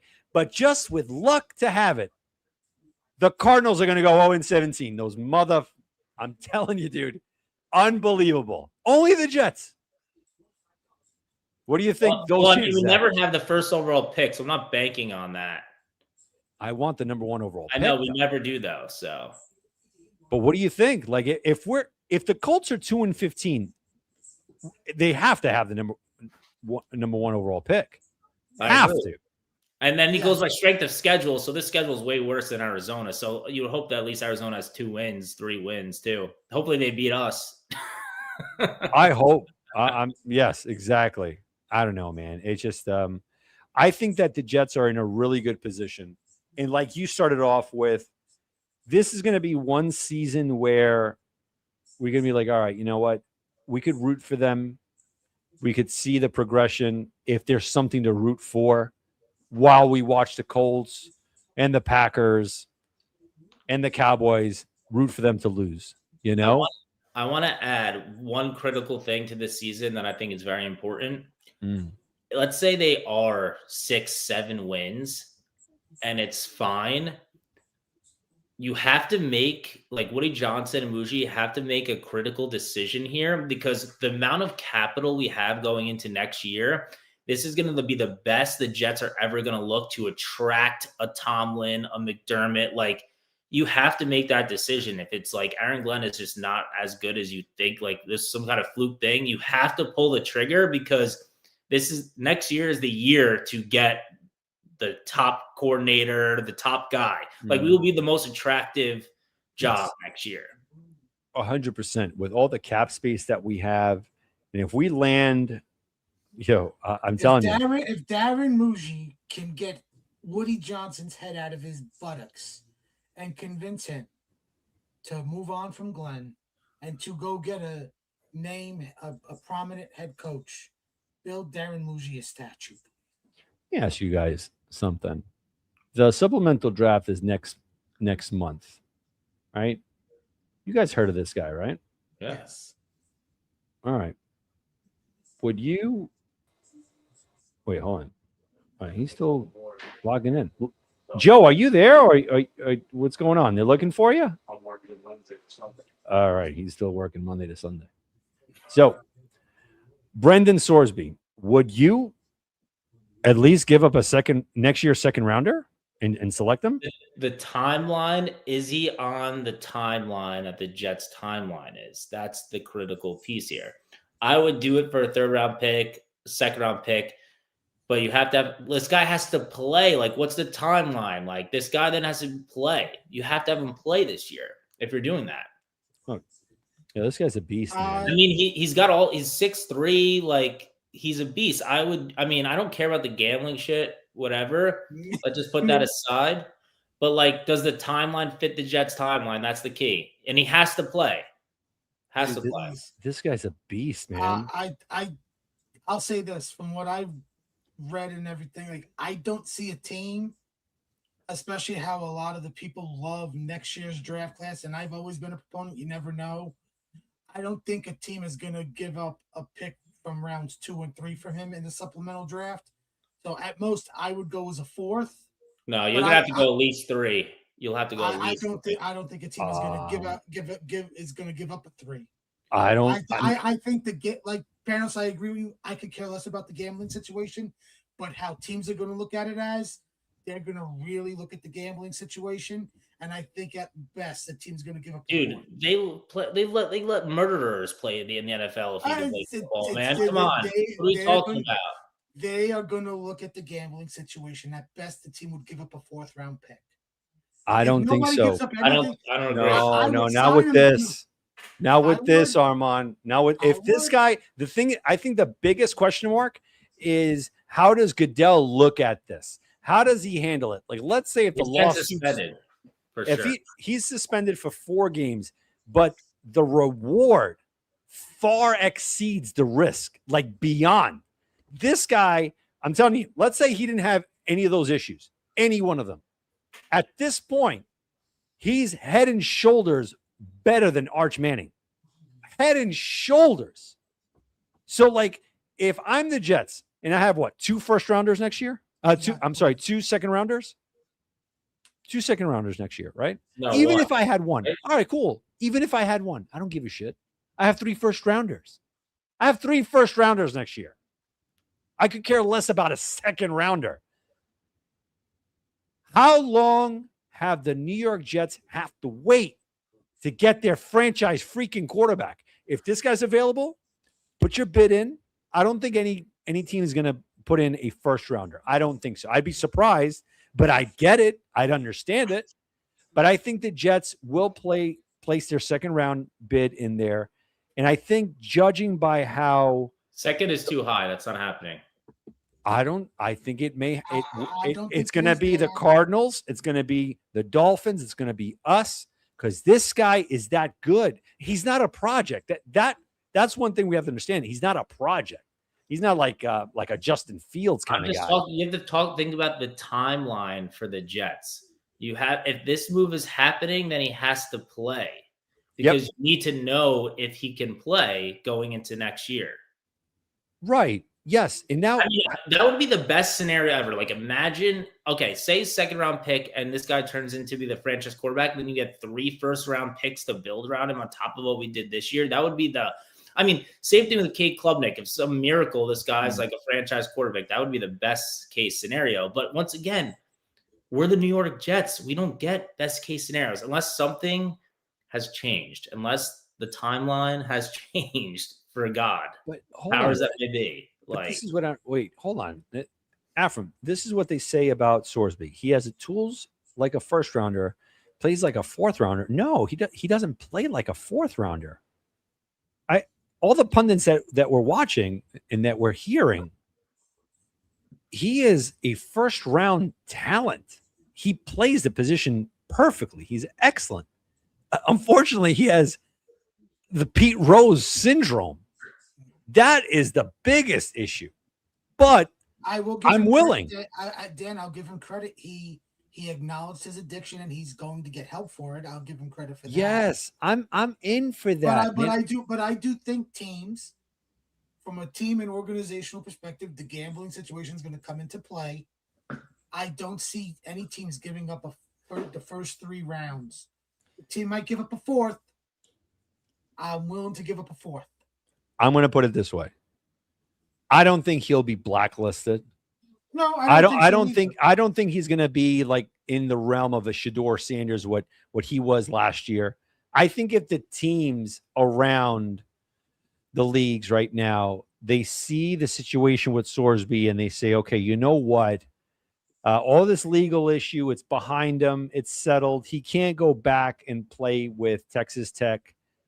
And we know for a fact, whoever selects him, he can't play for the first 4 games. You know that for a fact, which I think that might be a blessing in disguise for the New York Jets. We can finally have a young quarterback wait on and learn on the pine. Now, game 5, game 6, let's do it. Throw them out there. If the Jets start off like crap, let's do it. I think that would be the timeline. So That's Dan, it right there. I'm on Tankathon, and for next year's draft class, the Jets technically have 2 fourth-round picks, their own and a comp pick, 103 and 140.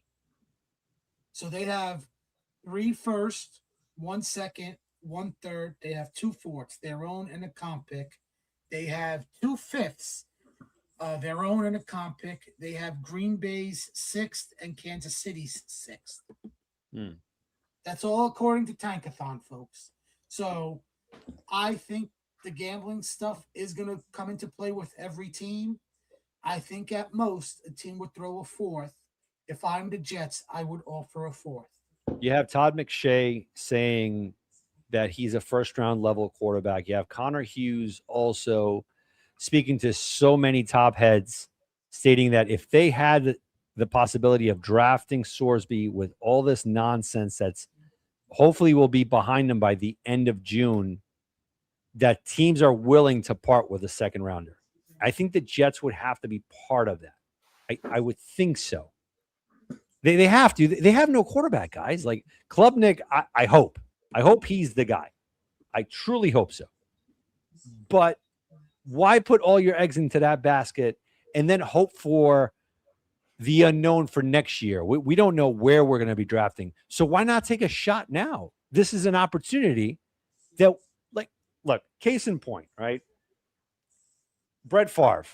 And I'm not comparing the Hall of Fame Brett Favre. I'm just looking at the situation, what it was about, what was it, 92?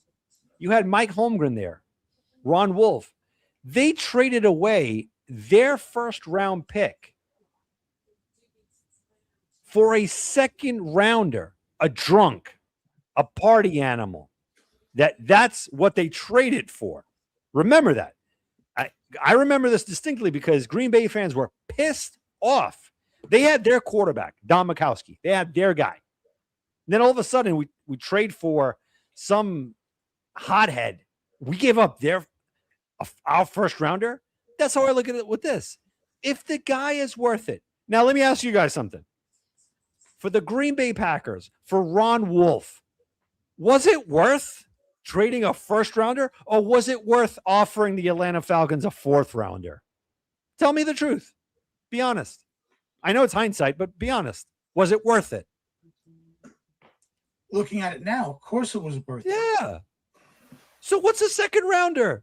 Devin Smith? Stephen Hill?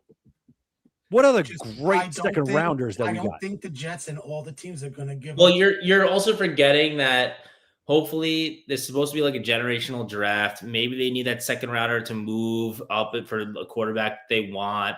I just don't. Listen. If he is the guy, then our any first round pick doesn't matter. The pick doesn't matter. It's just we have to be cautious at the same time. You can't just be throwing it like Muji's not going to just risk his career on doing that right away when he has 3 first round picks next year. There's more than just one quarterback in next year's class. Right. So I'm totally understand your point. I think a 3rd round pick can get it done. And then what we have to ask ourselves is then if that happens, then you have to play him. Like if that's the plan. And that's do we trust Glenn to play him? If they will play him. If they're doing it, then they're going to play him. I don't think they're going to do it. That's my whole point. I think they're like, set on Geno and the Cade Klubnik, and they're just setting up for 2027. Could be a huge mistake, but I don't think they're going to do it. I would like to, but to your point, you bring up a point where people are saying next year is a generational type of draft class for the quarterbacks. In general, just in general, positions, yeah. But that's last year. I shit you guys not. I remember when we're talking about Jackson Dart, and I heard this narrative. Why are you going to draft Jackson Dart if next year you have a whole bunch of great quarterbacks coming out? You have Drew Allard coming out. You have Klubnik coming out. You have, what's the other guy's name? The guy from Nussmeier coming out. All these guys, all of them. Yeah, but this time it's actually true. No, but that's the thing. We don't know how this is going to pan out. And before we even move forward, we just hit 500 watchers here. Thank you so much. Hit that like button, hit that subscribe button. It definitely means the world to us. It helps our algorithm. And definitely call in if you want, and definitely speak your mind on your team's schedule. I don't know. I see that we have an opportunity. Why the hell not? And finally, we got him back. Are you free? Yo, Joe, are you there? Where is he? Oh my gosh. And Dan, just to go off of what Pan Apologize. Best apologize. Sorry. All right, you were saying. Who, me? No, Armand. Oh, good, Armand. Look, when the Cowboys made the trade in the draft, they got 2 4th-round picks for next year's class. Teams are not trading the first 3 rounds because they really like next year's class. But obviously, we all have seen so many drafts. We've heard this about every draft. We don't know how next year's class is going to be, but everybody believes in the first 3 rounds because nobody traded there during the draft this year outside of the Cowboys getting 2 4th-rounders in next year's class. You want to see some drama? You want to see some words? Jarvis Brownlee. Let me see. Said some words over here. He's upset. He's upset and he's pissed off. And he can't wait to showcase his skills against Robert Saleh and the Titans for trading him. He's upset. Oh, Joe, my God. Joe, you buy that? Buy it? I think Robert Saleh's defense is 100% going to gape Frank Reich's 2011 offense. And I love that. No, I'm in the tub, but Nice.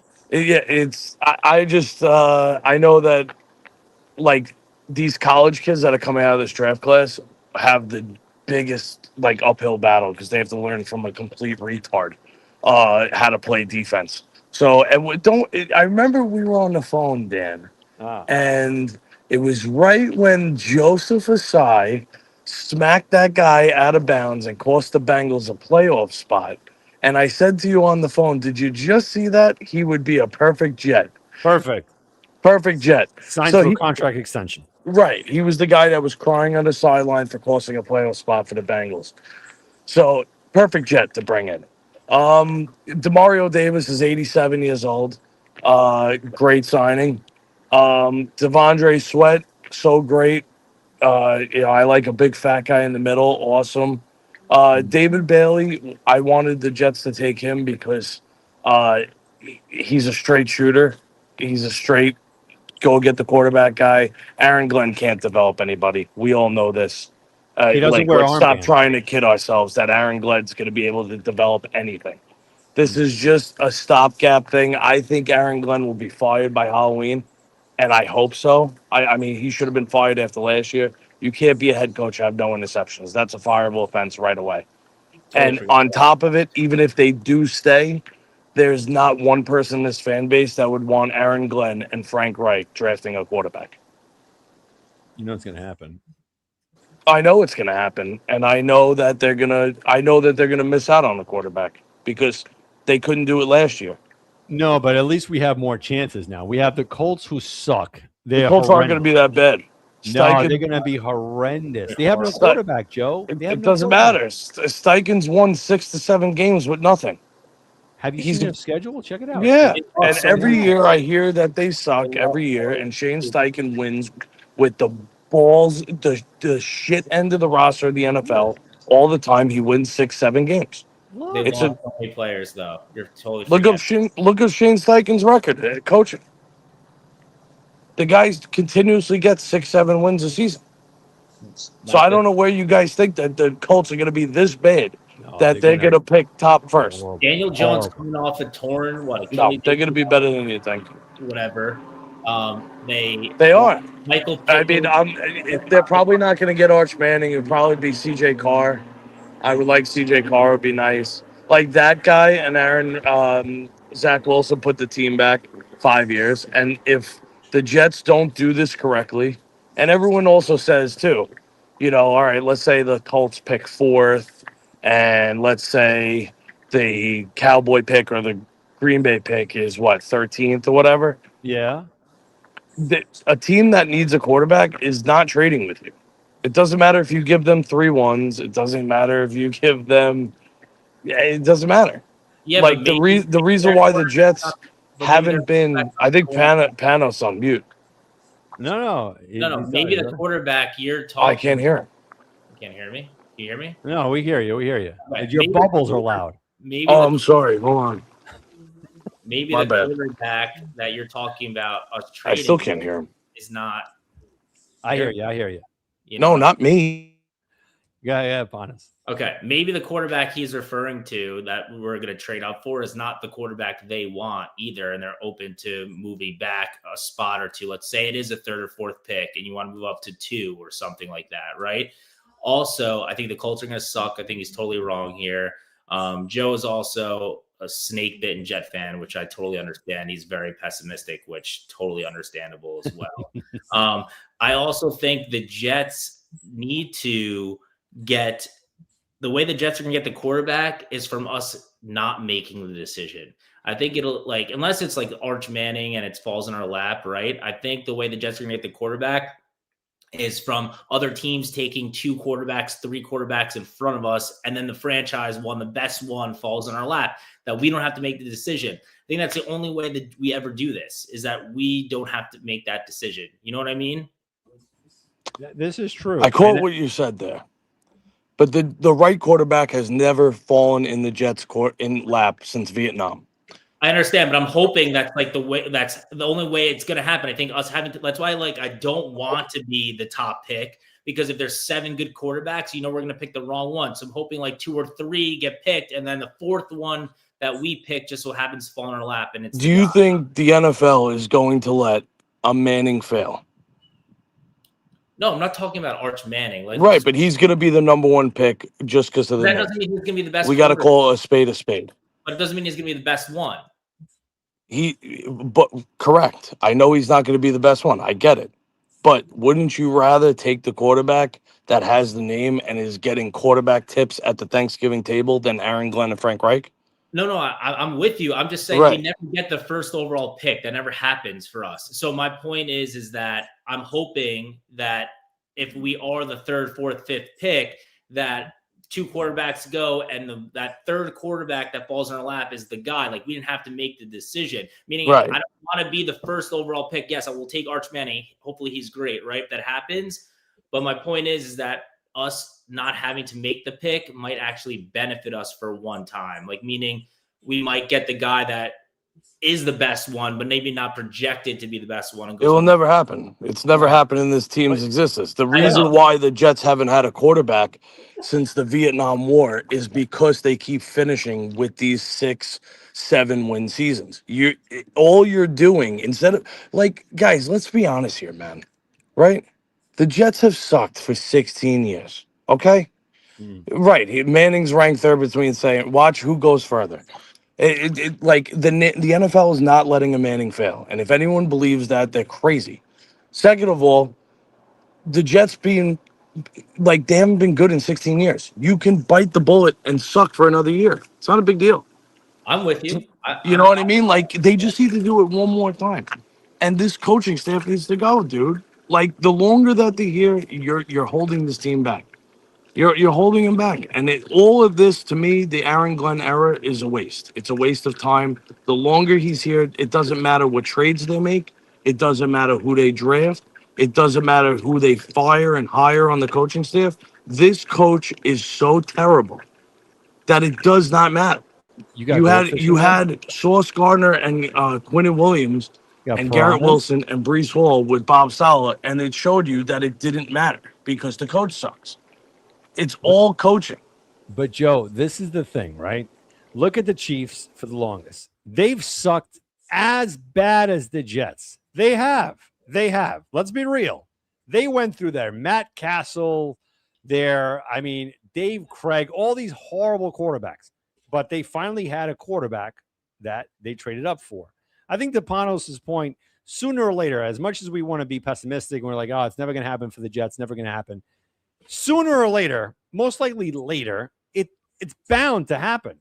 Like when we hit it off with Chad Pennington, like, let's be real, right? When it happened, we were like, shoot, we finally got our franchise quarterback. This is our guy.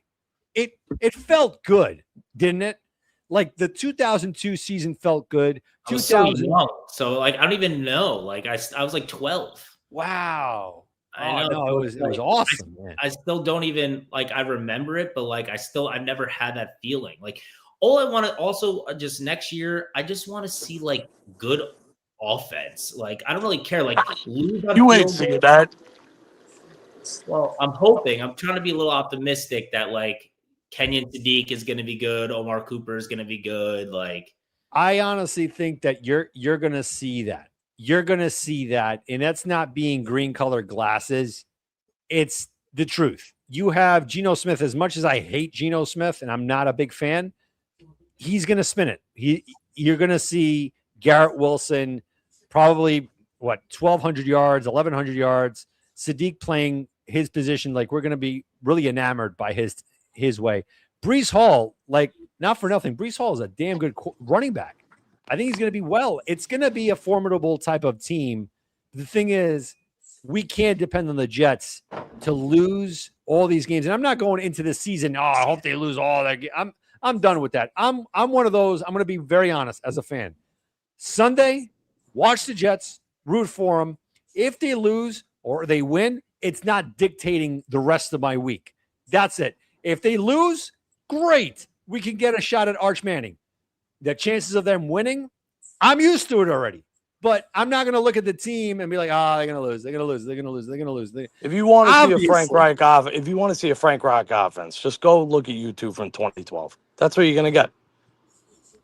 And you're going to get a lot of interceptions from Geno Smith. He'll probably have 20 touchdowns, 12 interceptions. You know, and then the Jets will give him a Fitzpatrick deal where they bring him back another 2 years and he completely blows it again. So, like, it's hard to be optimistic, especially with Frank Reich, who's an absolute dinosaur.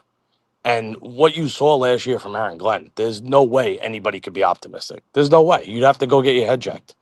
Agreed. I want to say one thing to you, Joe, real quick. I do agree with you, and we were talking about this earlier. You missed this, but the Jets will never be in a better position than next year to get that coach. So they need to move on if it is a disaster, or even if it's okay. They cannot like run it back. Right, but the Jets are notorious for keeping quarterbacks too long. That stink, and coaches too long. That stink. Yeah, I mean we have to uproar. So, we have to. As fans, I mean, we have to riot. Listen, nobody's really uproar. People are so numb to it, dude. Like, after you've been bent over for 16 years, like, it doesn't really matter. You know what I mean? Like, this is just, they stink. And the only way you're gonna get a top pick with the coach, top candidate, all those coaches this offseason told you to pound salt. Liam Cohen didn't even pick up the phone. Ben Johnson told you to go fuck your face. Why? Because you're a disaster. Right? None of that. Because you're a disaster. Next year will be a different story, not a disaster anymore. No. Right. But listen, the same way we talk as fans is the same way players talk about it. Now, all of a sudden, Breece Hall thinks the Jets are the greatest team that's in sliced bread because he got paid. Meanwhile, 3 weeks ago, he was begging to be traded. Give me a break. At the deadline, but they're all like that. But Yeah, hold on a second. It's not Breece Hall isn't the only one. No, I know. They're all like that. They're all Listen, like I need bashing their employer, this and that, and all of a sudden they give them the bag. They're like, I'm so proud to be a San Francisco 49er. There's You know two things. There's two things I need. I need a Breece Hall ACL injury. I need a Jonathan Taylor ACL injury and both their legs to pop off. This year I'm rooting for injuries. No one's ready for the draft than Joe.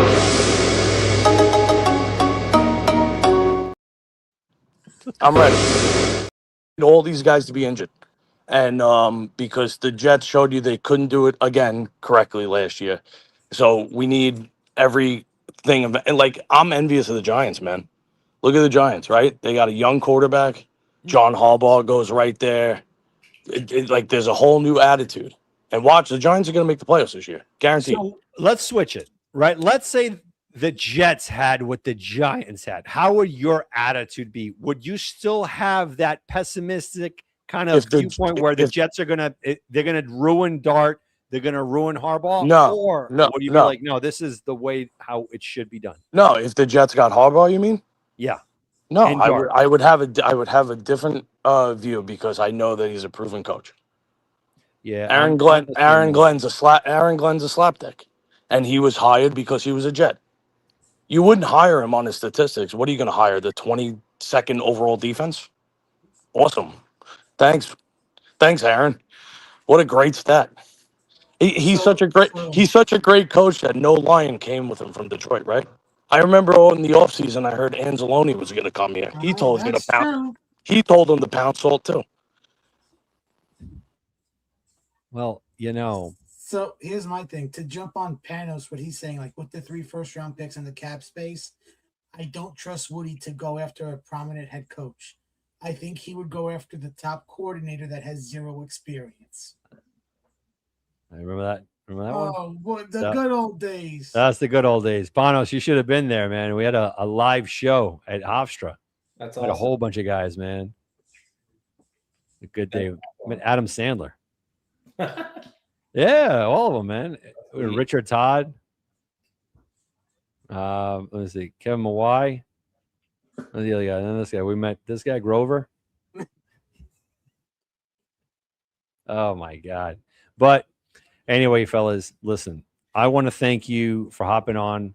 Joe, Panos, Armand, all you guys, man. I mean, it was something where we had to talk about. We had to talk about the schedule. I think it was important. I have the Jets at 9 wins.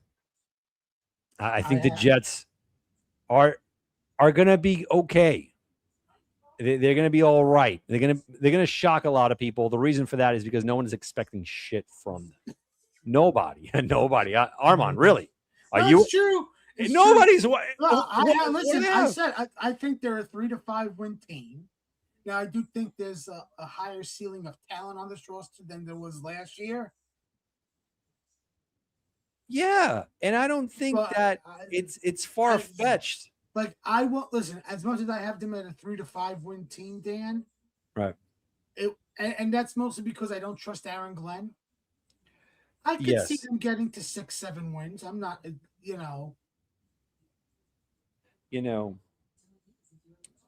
Hold on a second. I am texting Deion Sanders right now to see if he wants to come on this show. Let's see. That'd be fun. Let me tell you. I have these vibes where I don't trust this team. I don't trust Aaron Glenn. I don't trust Geno Smith. But that's where it becomes very interesting. Like, beyond interesting. Where I'm like, you know what? This might be a 9-win team. Now, hold on a second. All right, let's, I was gonna close down the show, but this just popped into my head. All right, Armand. Let's say they're 9 wins. Frank Reich is doing his thing. The Jets own the first overall draft pick, with the Colts being horrendous. You bring back Aaron Glenn. You have to.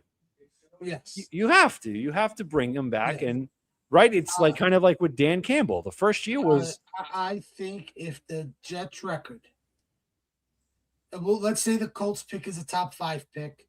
Let's just say the Cowboys pick is top 12, from 7 to 12. Okay. I could see a case where the Jets have 7 wins and Glenn is back. At 7 wins. Well, you know what? I got to be honest. I'm going to push back a little bit. I think if the Jets have 7 wins and they miss out on the playoffs and the Colts continue to suck and they have the first overall pick, it's a perfect storm to start over. I think the Jets will start Not over. wrong. I don't disagree with you.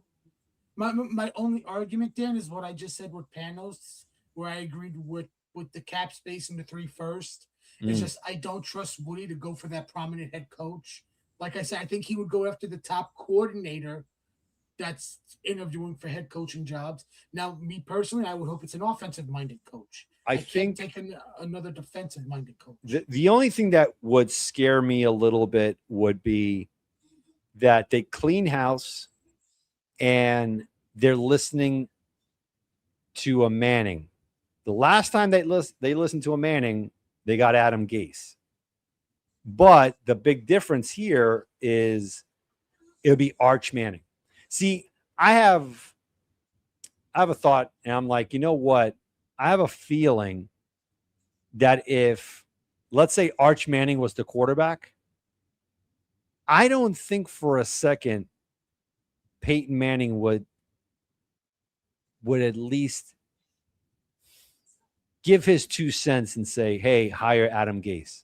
I think that wouldn't even be the case. I think for Sam Darnold, he would, but not for his own. You know what? Listen, we're going to stay on for a little bit longer. I mean, Joe, Panos, you guys want to come back on, by all means. What's up, Afram? You made it. Oh, yeah, the Illuminati sign. The Illuminati sign. Yikes. Crazy. What's that? 10-7. 10-7. 10-7. That's what I'm saying. Why not? That's right. That's right. Anything. We don't know what this team has. Exactly. It's a completely different roster than it was. Now, before we even go on, huge shout out to everyone watching. We're at 540 viewers. Definitely hit that like button, that subscribe button. It definitely means the world to us. What are your thoughts, Afram? I mean, you've been through the ringer more than any one of us, anyone that has been here, even us Jets historians. And you know me and you, we go back. You know, even games that I wasn't even alive for, I've watched and I studied, and I'm like, oh, you know, this is my kind of thing. Isn't this so close to a season where nothing is expected, not a lot of hype, but so many times within our history, these are the seasons that surprise the crap out of us? Yeah. We don't know what's going to happen. Nobody does. Nobody does. Except for Armand. But let's not talk about how old the coach is, because Andy Reid's 68, right? And everyone thinks he's a genius, right? Everyone wanted Todd Monken. He's basically 1 year apart from Reich. All these young guys, where did they learn from? A lot of these older guys. Right. It's how you adapt and how you play and how you execute. Right. Everything's about execution. It's plain and simple. Okay, if you can execute the play, whether if it's an old play, if you execute and you make a and you get positive yards, the play is good, right? All right. Defense, as I've stated, Glenn's defense was ranked 7th in 2024 before he came to us that year, and he had count them. He had 17 injuries on defense. That means a lot. 17 injuries on defense. Who can sustain that? I don't know any team that can sustain that. Not in another sport. You can't. No, you can't. It's just impossible. Okay, and most of it is a secondary because he was ranked 5th on the run, and he was 20 something on the pass. Why? Because his whole secondary was decimated. And we know. Listen, I grew up. I saw the Jets were 10-1, but with Klecko. Then Klecko got hurt. Marty Lyons got hurt, and then they couldn't stop the run. They lost the next 6. Was it 10? No, next 5. They went 10-6 that year. With who? With the Jets. When they had with Joe Walton, the Klecko, they started off 10-1. Yes, in '86. Right. And then Marty Lyons got hurt. Right. Klecko got hurt. That whole front line was decimated. They couldn't stop the run for nothing. They lost the next 5 games, I think. Yeah. And they ended up the season 10-6. But we went into the playoffs. Yeah. We started Pat Ryan against the Chiefs.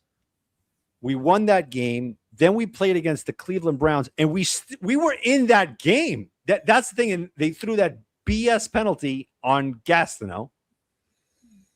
Honestly, I think the way how our team was structured in '86, I think we would have beat the Broncos, and it would have been a spectacular Super Bowl, Giants-Jets.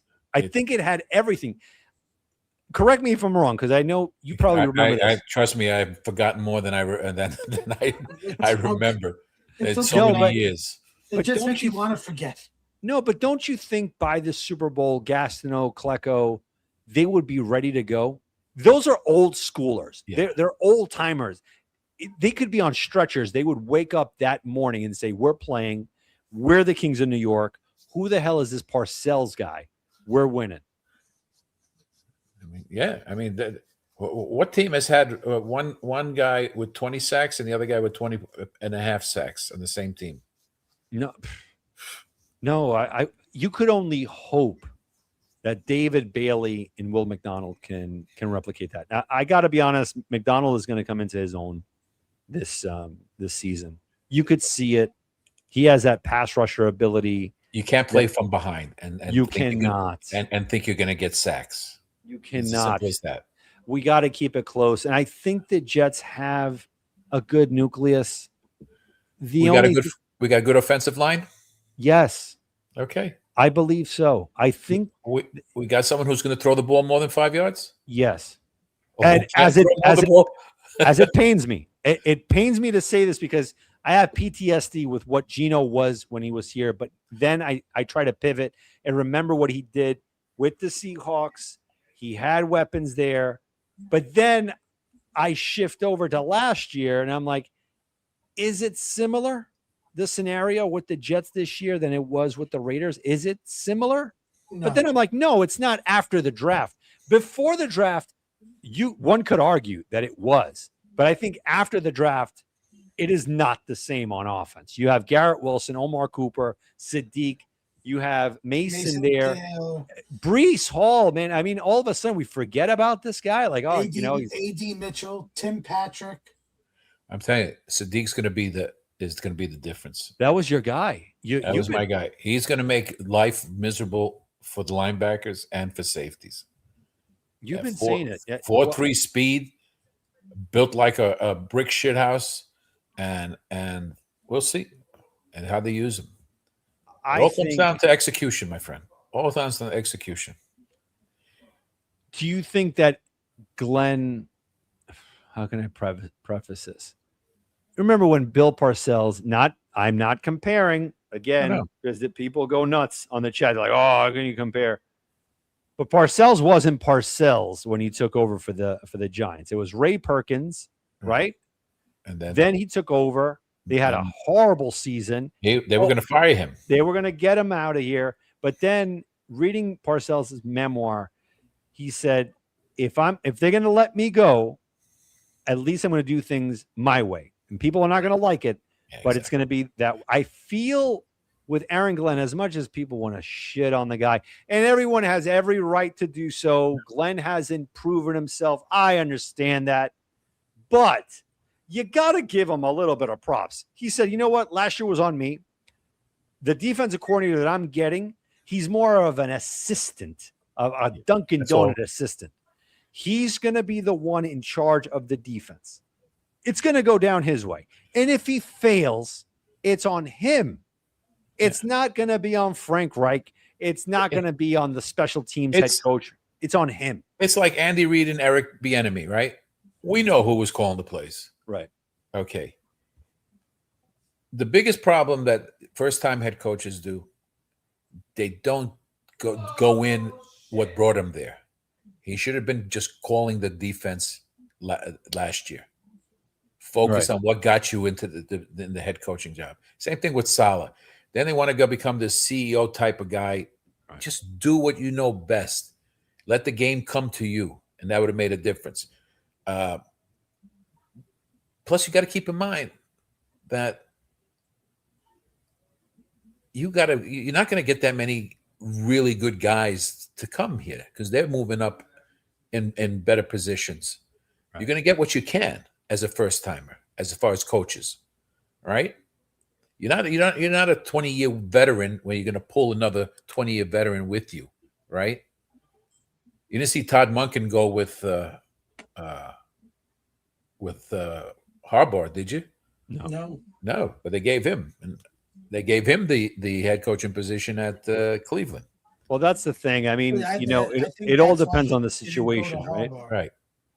It depends on the situation. I mean, Harbaugh was going to go into a situation that benefited him, and he thought the best situation was the Giants. And obviously, he's 100% right. You have a young quarterback there, a good nucleus of players, a defensive line that's going to wreak havoc like crazy. You just Well, they lost the key player.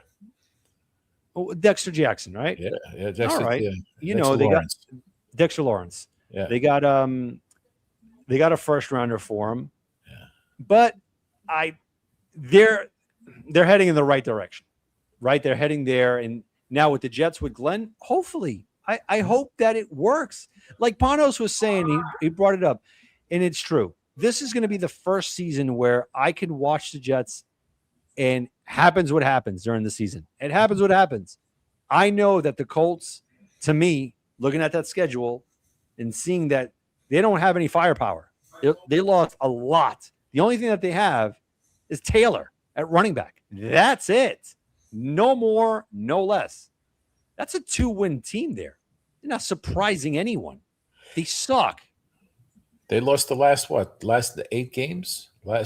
Since last 8 games of the season. I think when Sauce got there, they got the 1 win. Right. And No, that was it. And Now, they lost it.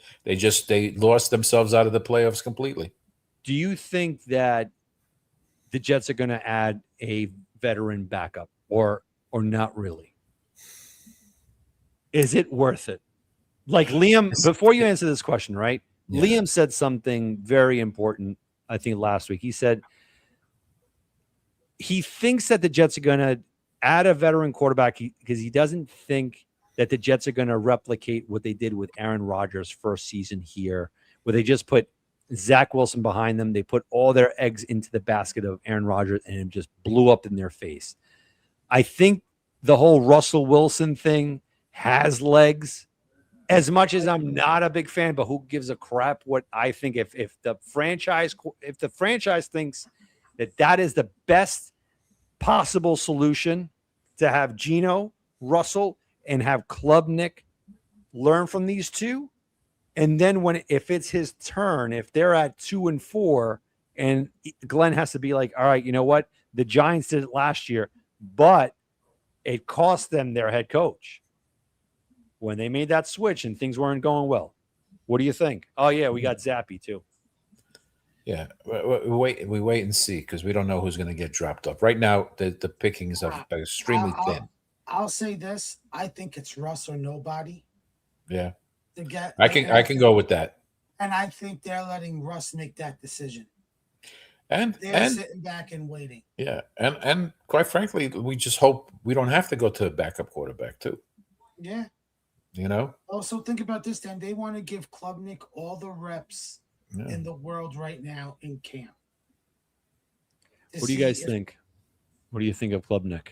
I mean, we haven't seen him, but have you guys checked him out in Clemson? Because I checked him out 2024 season, watched all the highlights. I watched many of the games. Then 2025, I watched 2024, very close to Jackson Dart. Let me bring this up here. That's why I'm not buying this whole thing of, next year's draft quarterback class is the best and this and that. Every year unravels itself. No one ever thought Mendoza was even in the conversation. Yeah. When you look at this here, 2024, everyone thought in 2026, Cade Klubnik, Garrett Nussmeier, and so many of the other, Drew Allar were, penciled in top 3 quarterbacks. They would go 1, 2, and 3 in the first round. And then 2025 happened. Now, if they can recreate this right here, what I'm showing you here, you see how close this is. Yardage, that's the only discrepancy that I see. But do you think that Klubnik might be the guy to be the backup quarterback. I'm not saying starter. Yeah, I think so. I think but so. the backup. And last year he had a wrist and ankle injury throughout the year, and they a lot of coaching changes. It just was a bad year all around for that team. So listen, a lot of people were high on him before last year.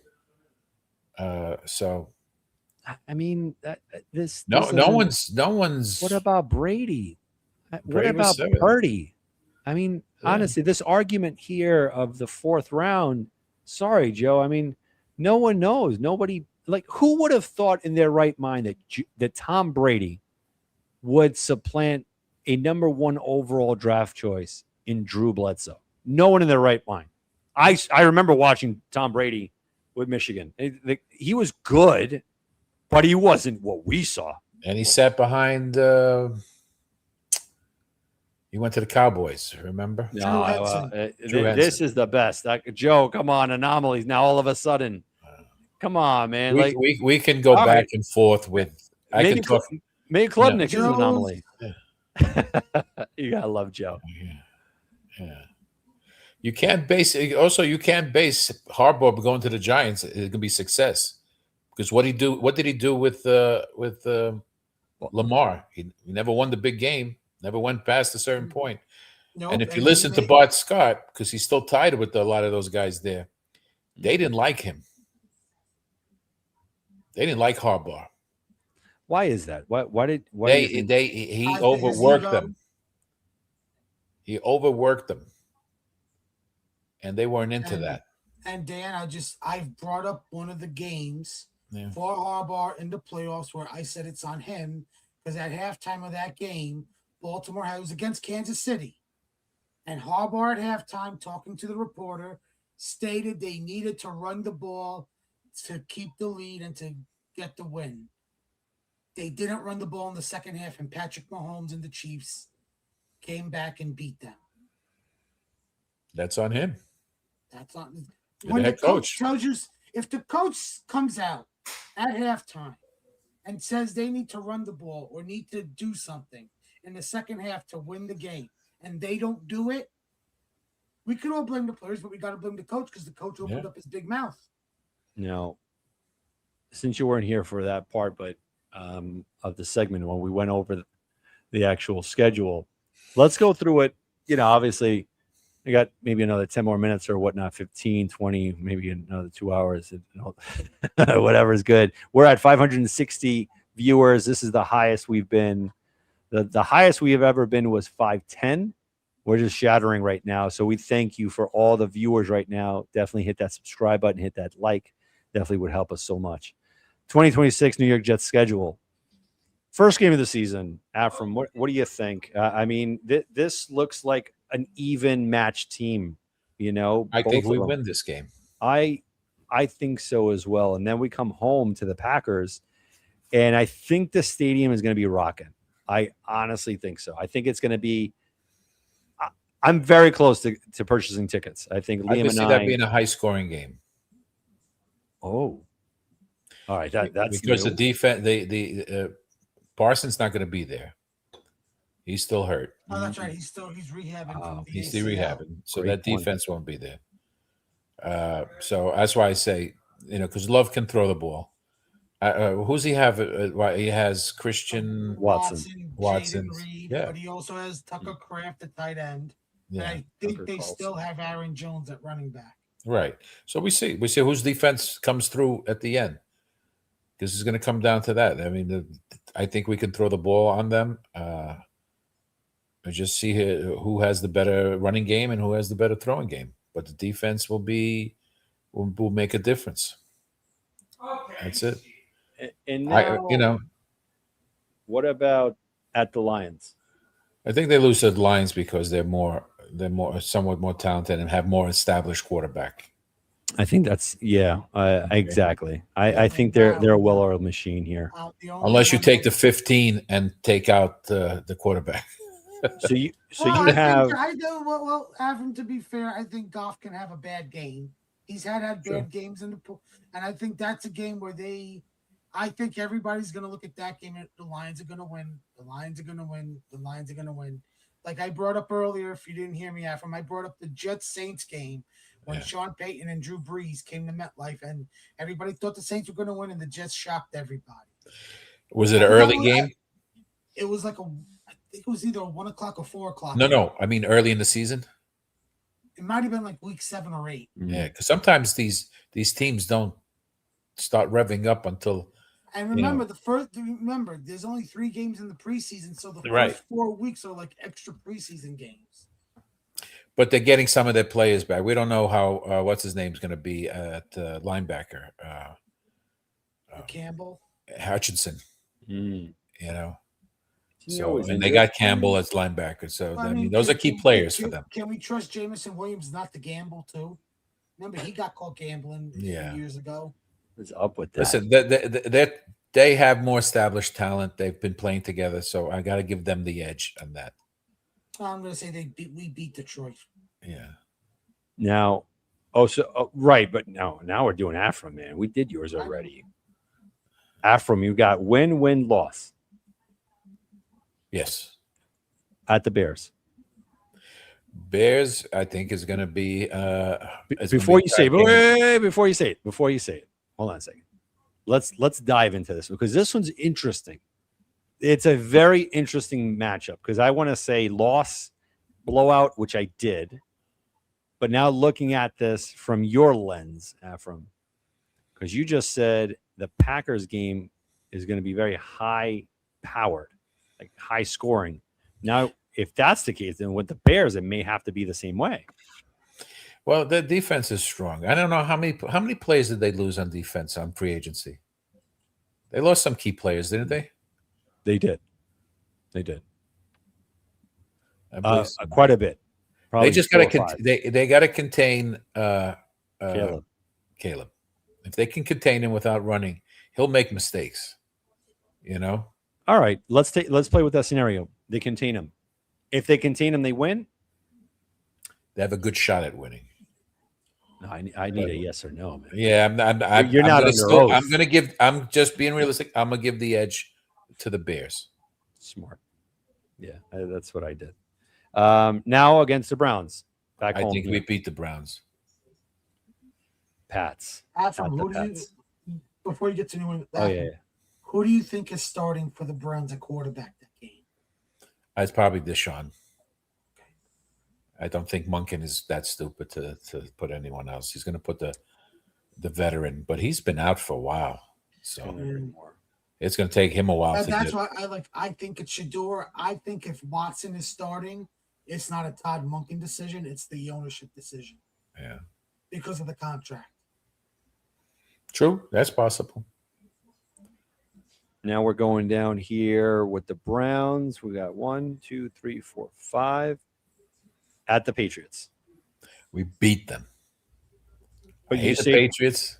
You say it realistically, or you're saying it because you hate them? No, I think they got to do some payback from last year. Yeah. So I'm gonna grab that game. Okay, that's our upset game because I don't think they're that good. I think they just. I think he's going to lead the league in interceptions. To be honest with you, this is so interesting. Pano said the same thing. He used the words frauds, and it's just to me, it's interesting that the Pats made it to the Super Bowl and were horrible, easiest schedule. Everything went their way. Bo Nix getting hurt. Okay. Then when they faced, they got demolished by the Seahawks. They couldn't do nothing. Okay. Afram, will your opinion change if the Patriots finalize the trade for AJ Brown? No. Okay. Because all you have to do is put pressure on that kid, and he makes mistakes. He's shown that. Okay. We got some good. We got a D line is I think is going to be very solid.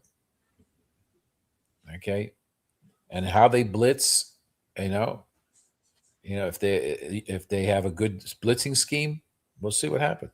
You know, I believe he'll have this defense will work and play hard. So now we're going Dolphins here at home. Yeah, we beat them. They're totally rebuilding. Love where we're going with this. Yeah, they're just, you could see they're just totally rebuilding completely. They got rid of a lot of salary, a lot of players, older players. They're probably just tanked for the quarterback. Hey, thank God we re-upped Bruce before HN got his deal. Yeah, that was a Yeah. lot. What did they give him? I don't know. I didn't see. 17 million a year. Oh, good for him. 17 million a year. Holy smokes. For rebuilding, I don't know. I would pay that much to but whatever. They make that decision. Who's better, HN or Brees? To me, it's Brees when he's healthy. Yeah, but HN's put better numbers up to be, HN hasn't been hurt as Brees. Yeah. I put HN with our current roster. I think HN's putting up better numbers than Brees. I'll buy that. That is very true. Now we go with, so we beat the Dolphins, Raiders here at home. I beat the Raiders. I still think their offensive line sucks. Now it gets a little dicey, man. I think this is going to be a rough 3-game stretch. But again, if we're going by your scenario right now, we head into Arrowhead with 6 wins and 2 losses. This is an ideal start to the season as a Jets fan. And as many as the negatives are out there, we can go 5-3. I take this. Right? Let's say we lose to the Patriots. We're still 5-3, right? Still 5-3. But yeah. I like this scenario better. 6-3. 6-2. Now, what do you think? Do we give the Chiefs a run for their money? All depends. Elaborate. Because I don't know how healthy Mahomes is going to be. Because he got hurt late. I'm hoping his field's on the field. Because if he's on the field, we win that game. But I also think they did sign Kenneth Walker, so I think they're going to do a lot of ground and pound. Yeah, but we got some good players up on the. As much as we got some good players after him, I still don't trust the run defense. Well, we'll see. We got only wait and see. I'm basing on the players. So that one, if it's Mahomes, I say we lose. So if Mahomes is playing, we lose the game. Yeah. I think Mahomes is playing. I mean, week 9. What did he have? He had the Achilles, right? He had multiple tears on that. Oh my God. So that is going to be all right. So we'll go with a MCL loss. and ACL, I think, or something like that. Oh, devastating. All right. Now, this is to me a very interesting game against the Bills at home here. We always have a better shot at playing them tough. I think last year, using Joe's term, was an anomaly at home. Justin Fields could not hold on to the ball. We gave that game completely away. Josh Allen does not like playing here. Do you see a world where we come out victorious or no? You think about it. I got to give him the edge. The Bills, right? Yeah. Yeah. That's not a reason. All right. Now we'll be playing a lot better against them. Yeah, I agree. I think that's what we want the most, just right. Interrupting your predictions here. We want to see a competitive product. For all the fans are like, tank. Let's be very honest and clear here. Darren Muji does not trade Quinnen Williams and Sauce Gardner to tank the next year. No coach is going to tank deliberately. Woody Johnson will not do that. No team does that. The Jets are out to win games. Honestly, they owe it to us. How many more seasons do we need for them to lose? I'm done with this shit. I want to win. I want to enjoy my Sundays. Like I said earlier, Ephraim, my Sundays are very different now. I come in, sit down, enjoy the moment. Whether they win, I'm cool. I'm good. Elated. They lose, not feeling too good, but it does not set my week how it used to in the past. That's why I'd rather them win. So at least I have that opportunity of say, yo, man, I can't wait till this wild card game that we play against, I don't know, the Texans, as opposed to just staying home and waiting for the draft. Like, I want excitement, man. Don't you want that? Yeah, I want to enjoy my game. I want to see some competitiveness. I want to see good football. I want to see Yeah. good offense and even good defense. I want to see some competent play. Competent decision making by a coaching staff. Well, let's see. That's all we wait and see. I think they made some good moves. They're both got an offensive coordinator who's done it before. You've got a defensive coordinator who's done it before. That's what they do best. That's what they got them. That's what that talent got them up to where they are now. You know, I wanted to talk to you about this. So Frank Reich, I feel that there's a part of his offensive scheme that he never brought to the Panthers, the Colts, but he did bring it a little bit with him with the Eagles. And that was the aspect of the Buffalo Bills offense, the running gun, the no huddle offense. I think that he's going to bring that here. I truly think that he's going to do things also like Aaron Glenn his way. Hey, During his presser, right? He was saying he was reinvigorated. He wanted to come back into the league. No one would give him a shot. And now they finally did.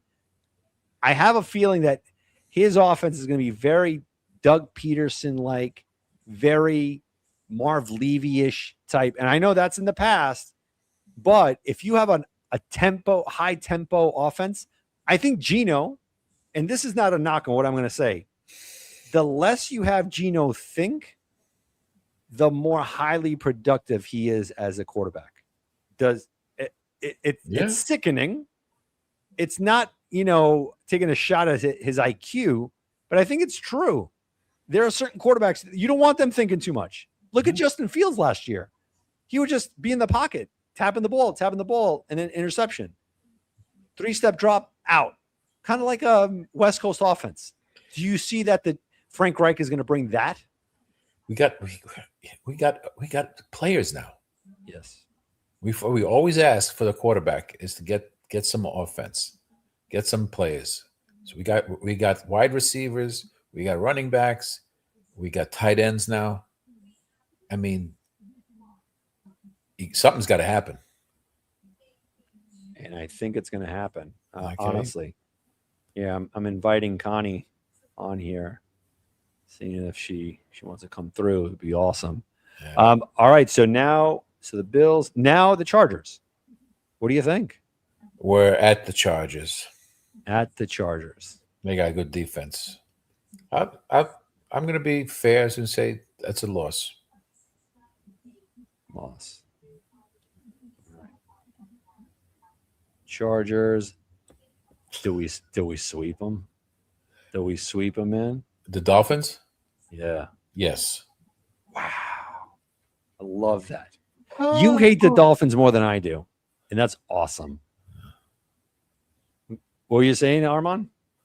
I said Ephraim had the butter up to Dan. He did. He did butter me up. Hey, that was our nemesis. Up like a lobster. That's all you would hear every year. How the Dolphin defense and Dolphins this, Dolphins that, Dolphins. But when we beat their ass, Ain't nothing like it, man. I love beating the freaking Dolphins, man. It is the best. That was absolutely. That was the rivalry. Dan, the Jets beating the Dolphins for Dan is like Michigan beating Ohio State or Ohio State beating Michigan. Like if that just happened for that. Or the Rangers beating the Penguins.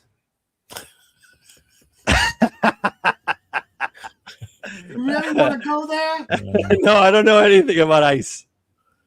I Ice. don't know nothing. Oh shit, I had to go there. We got a bye week now. Oh my gosh. We win that one. We win that one. We win.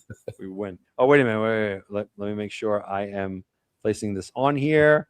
So Dolphins, bye week, loss, win. Okay. Broncos. Look, not for nothing. For the past 2 years, it's been close. Yeah. Been close. What do you think? Depends on how he is. Yeah, but he broke his foot, right? He did. Yeah, so that's different. That heals well. He's It's not gonna like be it's an ready. Achilles. They said he'll be ready for June camp. Yeah.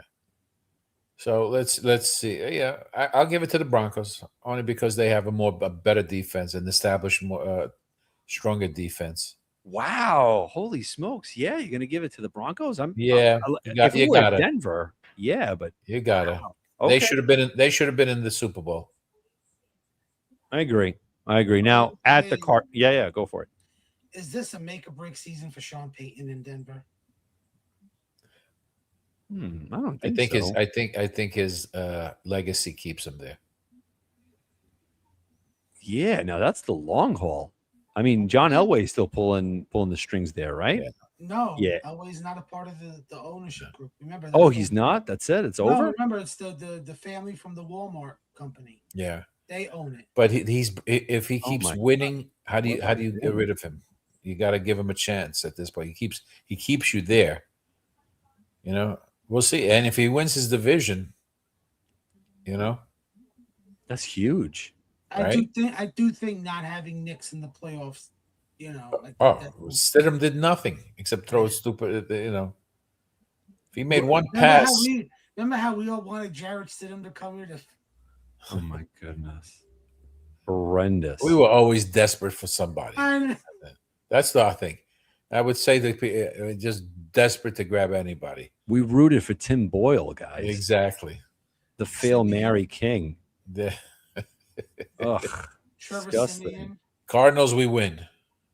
Cardinals, we win. All right. Now versus the now I have a feeling where you're going with this because the hatred you have against the We could Pats, give- well we- merited. We can give week 6 to them, and we'll take week 16. Now We'll split with them. all right, I'll give you that. Now before we go to the final two, let's tally this up. 1, 2, 3, 4, 5, 6, 7, 8. Holy smokes. Yeah. This is crazy. This is close to And now, where I Ash, was. did That's you where I hear- was. Did you hear my situation with Dan's record if going into that New England game? No. Go for it. I because at the time when me and Dan Dan had them the Jets at 7 wins. I said if the Jets are at 7 wins and New England is fighting for a playoff spot, that game's gonna get moved to prime time.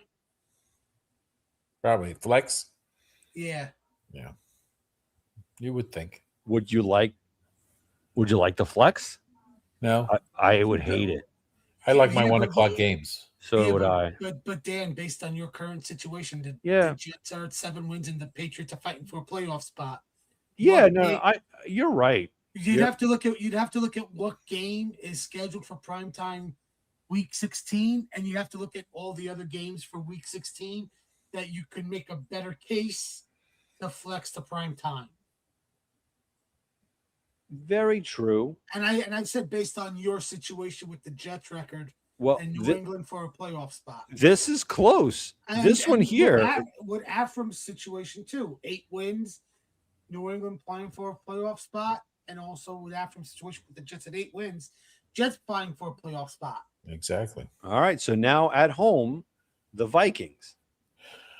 I'm gonna say we win that game Wow. because I'm thinking by then that Murray's gonna be in the hospital someplace because he never lasts a season. Oh, so Avram's like me. We have JJ McCarthy starting that game. Yeah. Yeah. That's wild. Yeah. Okay. So you know what? Now it all boils down. Hear me out here. I'm going to paint this. The canvas is set. The last time that we had Yes, a I can, shot. Joe. Wait. It's going to slip my mind. Wait. The last time we had a shot of the playoffs, win and you're in, was in 2015, last game of the season at Buffalo. That was the last time we were there. The only thing that we needed was that, what was the wide receiver's name, number 10? Tompkins, to catch that ball. Kimbrel Tompkins. And he didn't. Yeah. Now, different. We had the better team. we had the better team. Yeah, this year we won't have. This one is if they've locked up a seating at where they can't make a change. It doesn't make a difference if they win or lose. Then they'll sit their starters. Let's say they don't. Right? It's between, they had a bad year. Let's say they had a bad year and this is their playoff game against us. Right.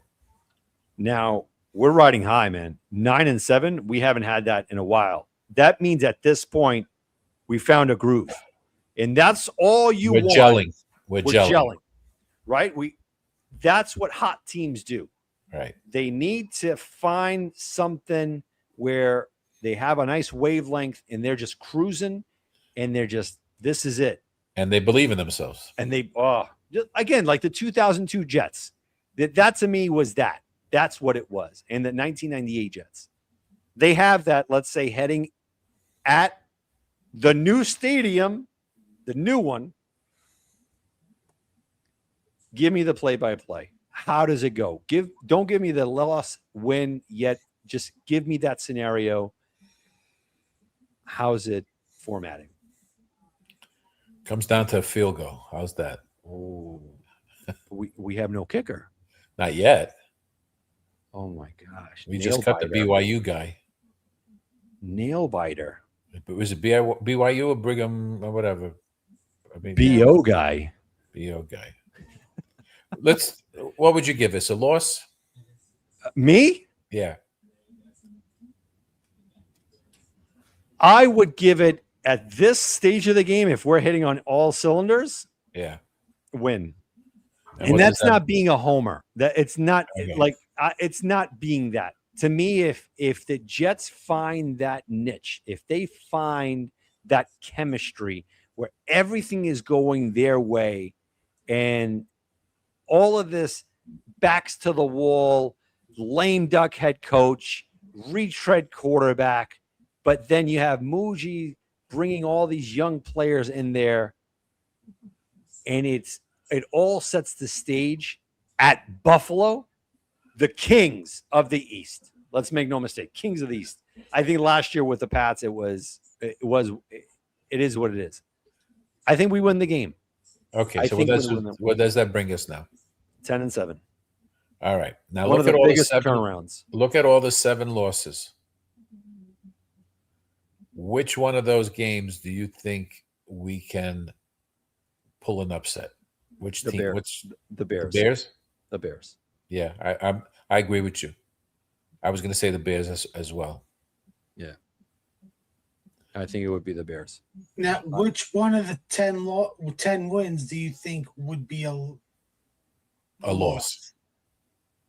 I'm going to say the Bills. The last game. I think they're gonna. I think a game at like from the Cardinals or Raiders, they're gonna lose. They've done that before to us. You think they're gonna beat the Raiders, or you think they're gonna beat the Cardinals, and they fall flat on their face. Well, it's a whole new year, my friend. Listen, before we even go every year after, it's a whole. I know, but you have to say that every year. It is true. That's how it is. I mean, look at the Rams, the greatest show on turf. No one in their right mind ever thought that they would win a Super Bowl. Nobody. Like, you all remember that season. Kurt Warner. Who the hell is Kurt Warner? Trent Green. I remember the Trent Green injury. Yeah, it was gruesome. And then all of a sudden, you would think that Cinderella story would end. And what do they have? They had great wide receivers, at Marshall Faulk. Okay. Solid tight end. And a solid tight end. And a very good head coach. Yeah. who was there before with the Eagles. Right. Dig for meal. Yeah. Dig for meal. Now, before we even move forward, we hit 602 viewers. Guys, thank you so much for tuning in. Please hit that like button, hit that subscribe button.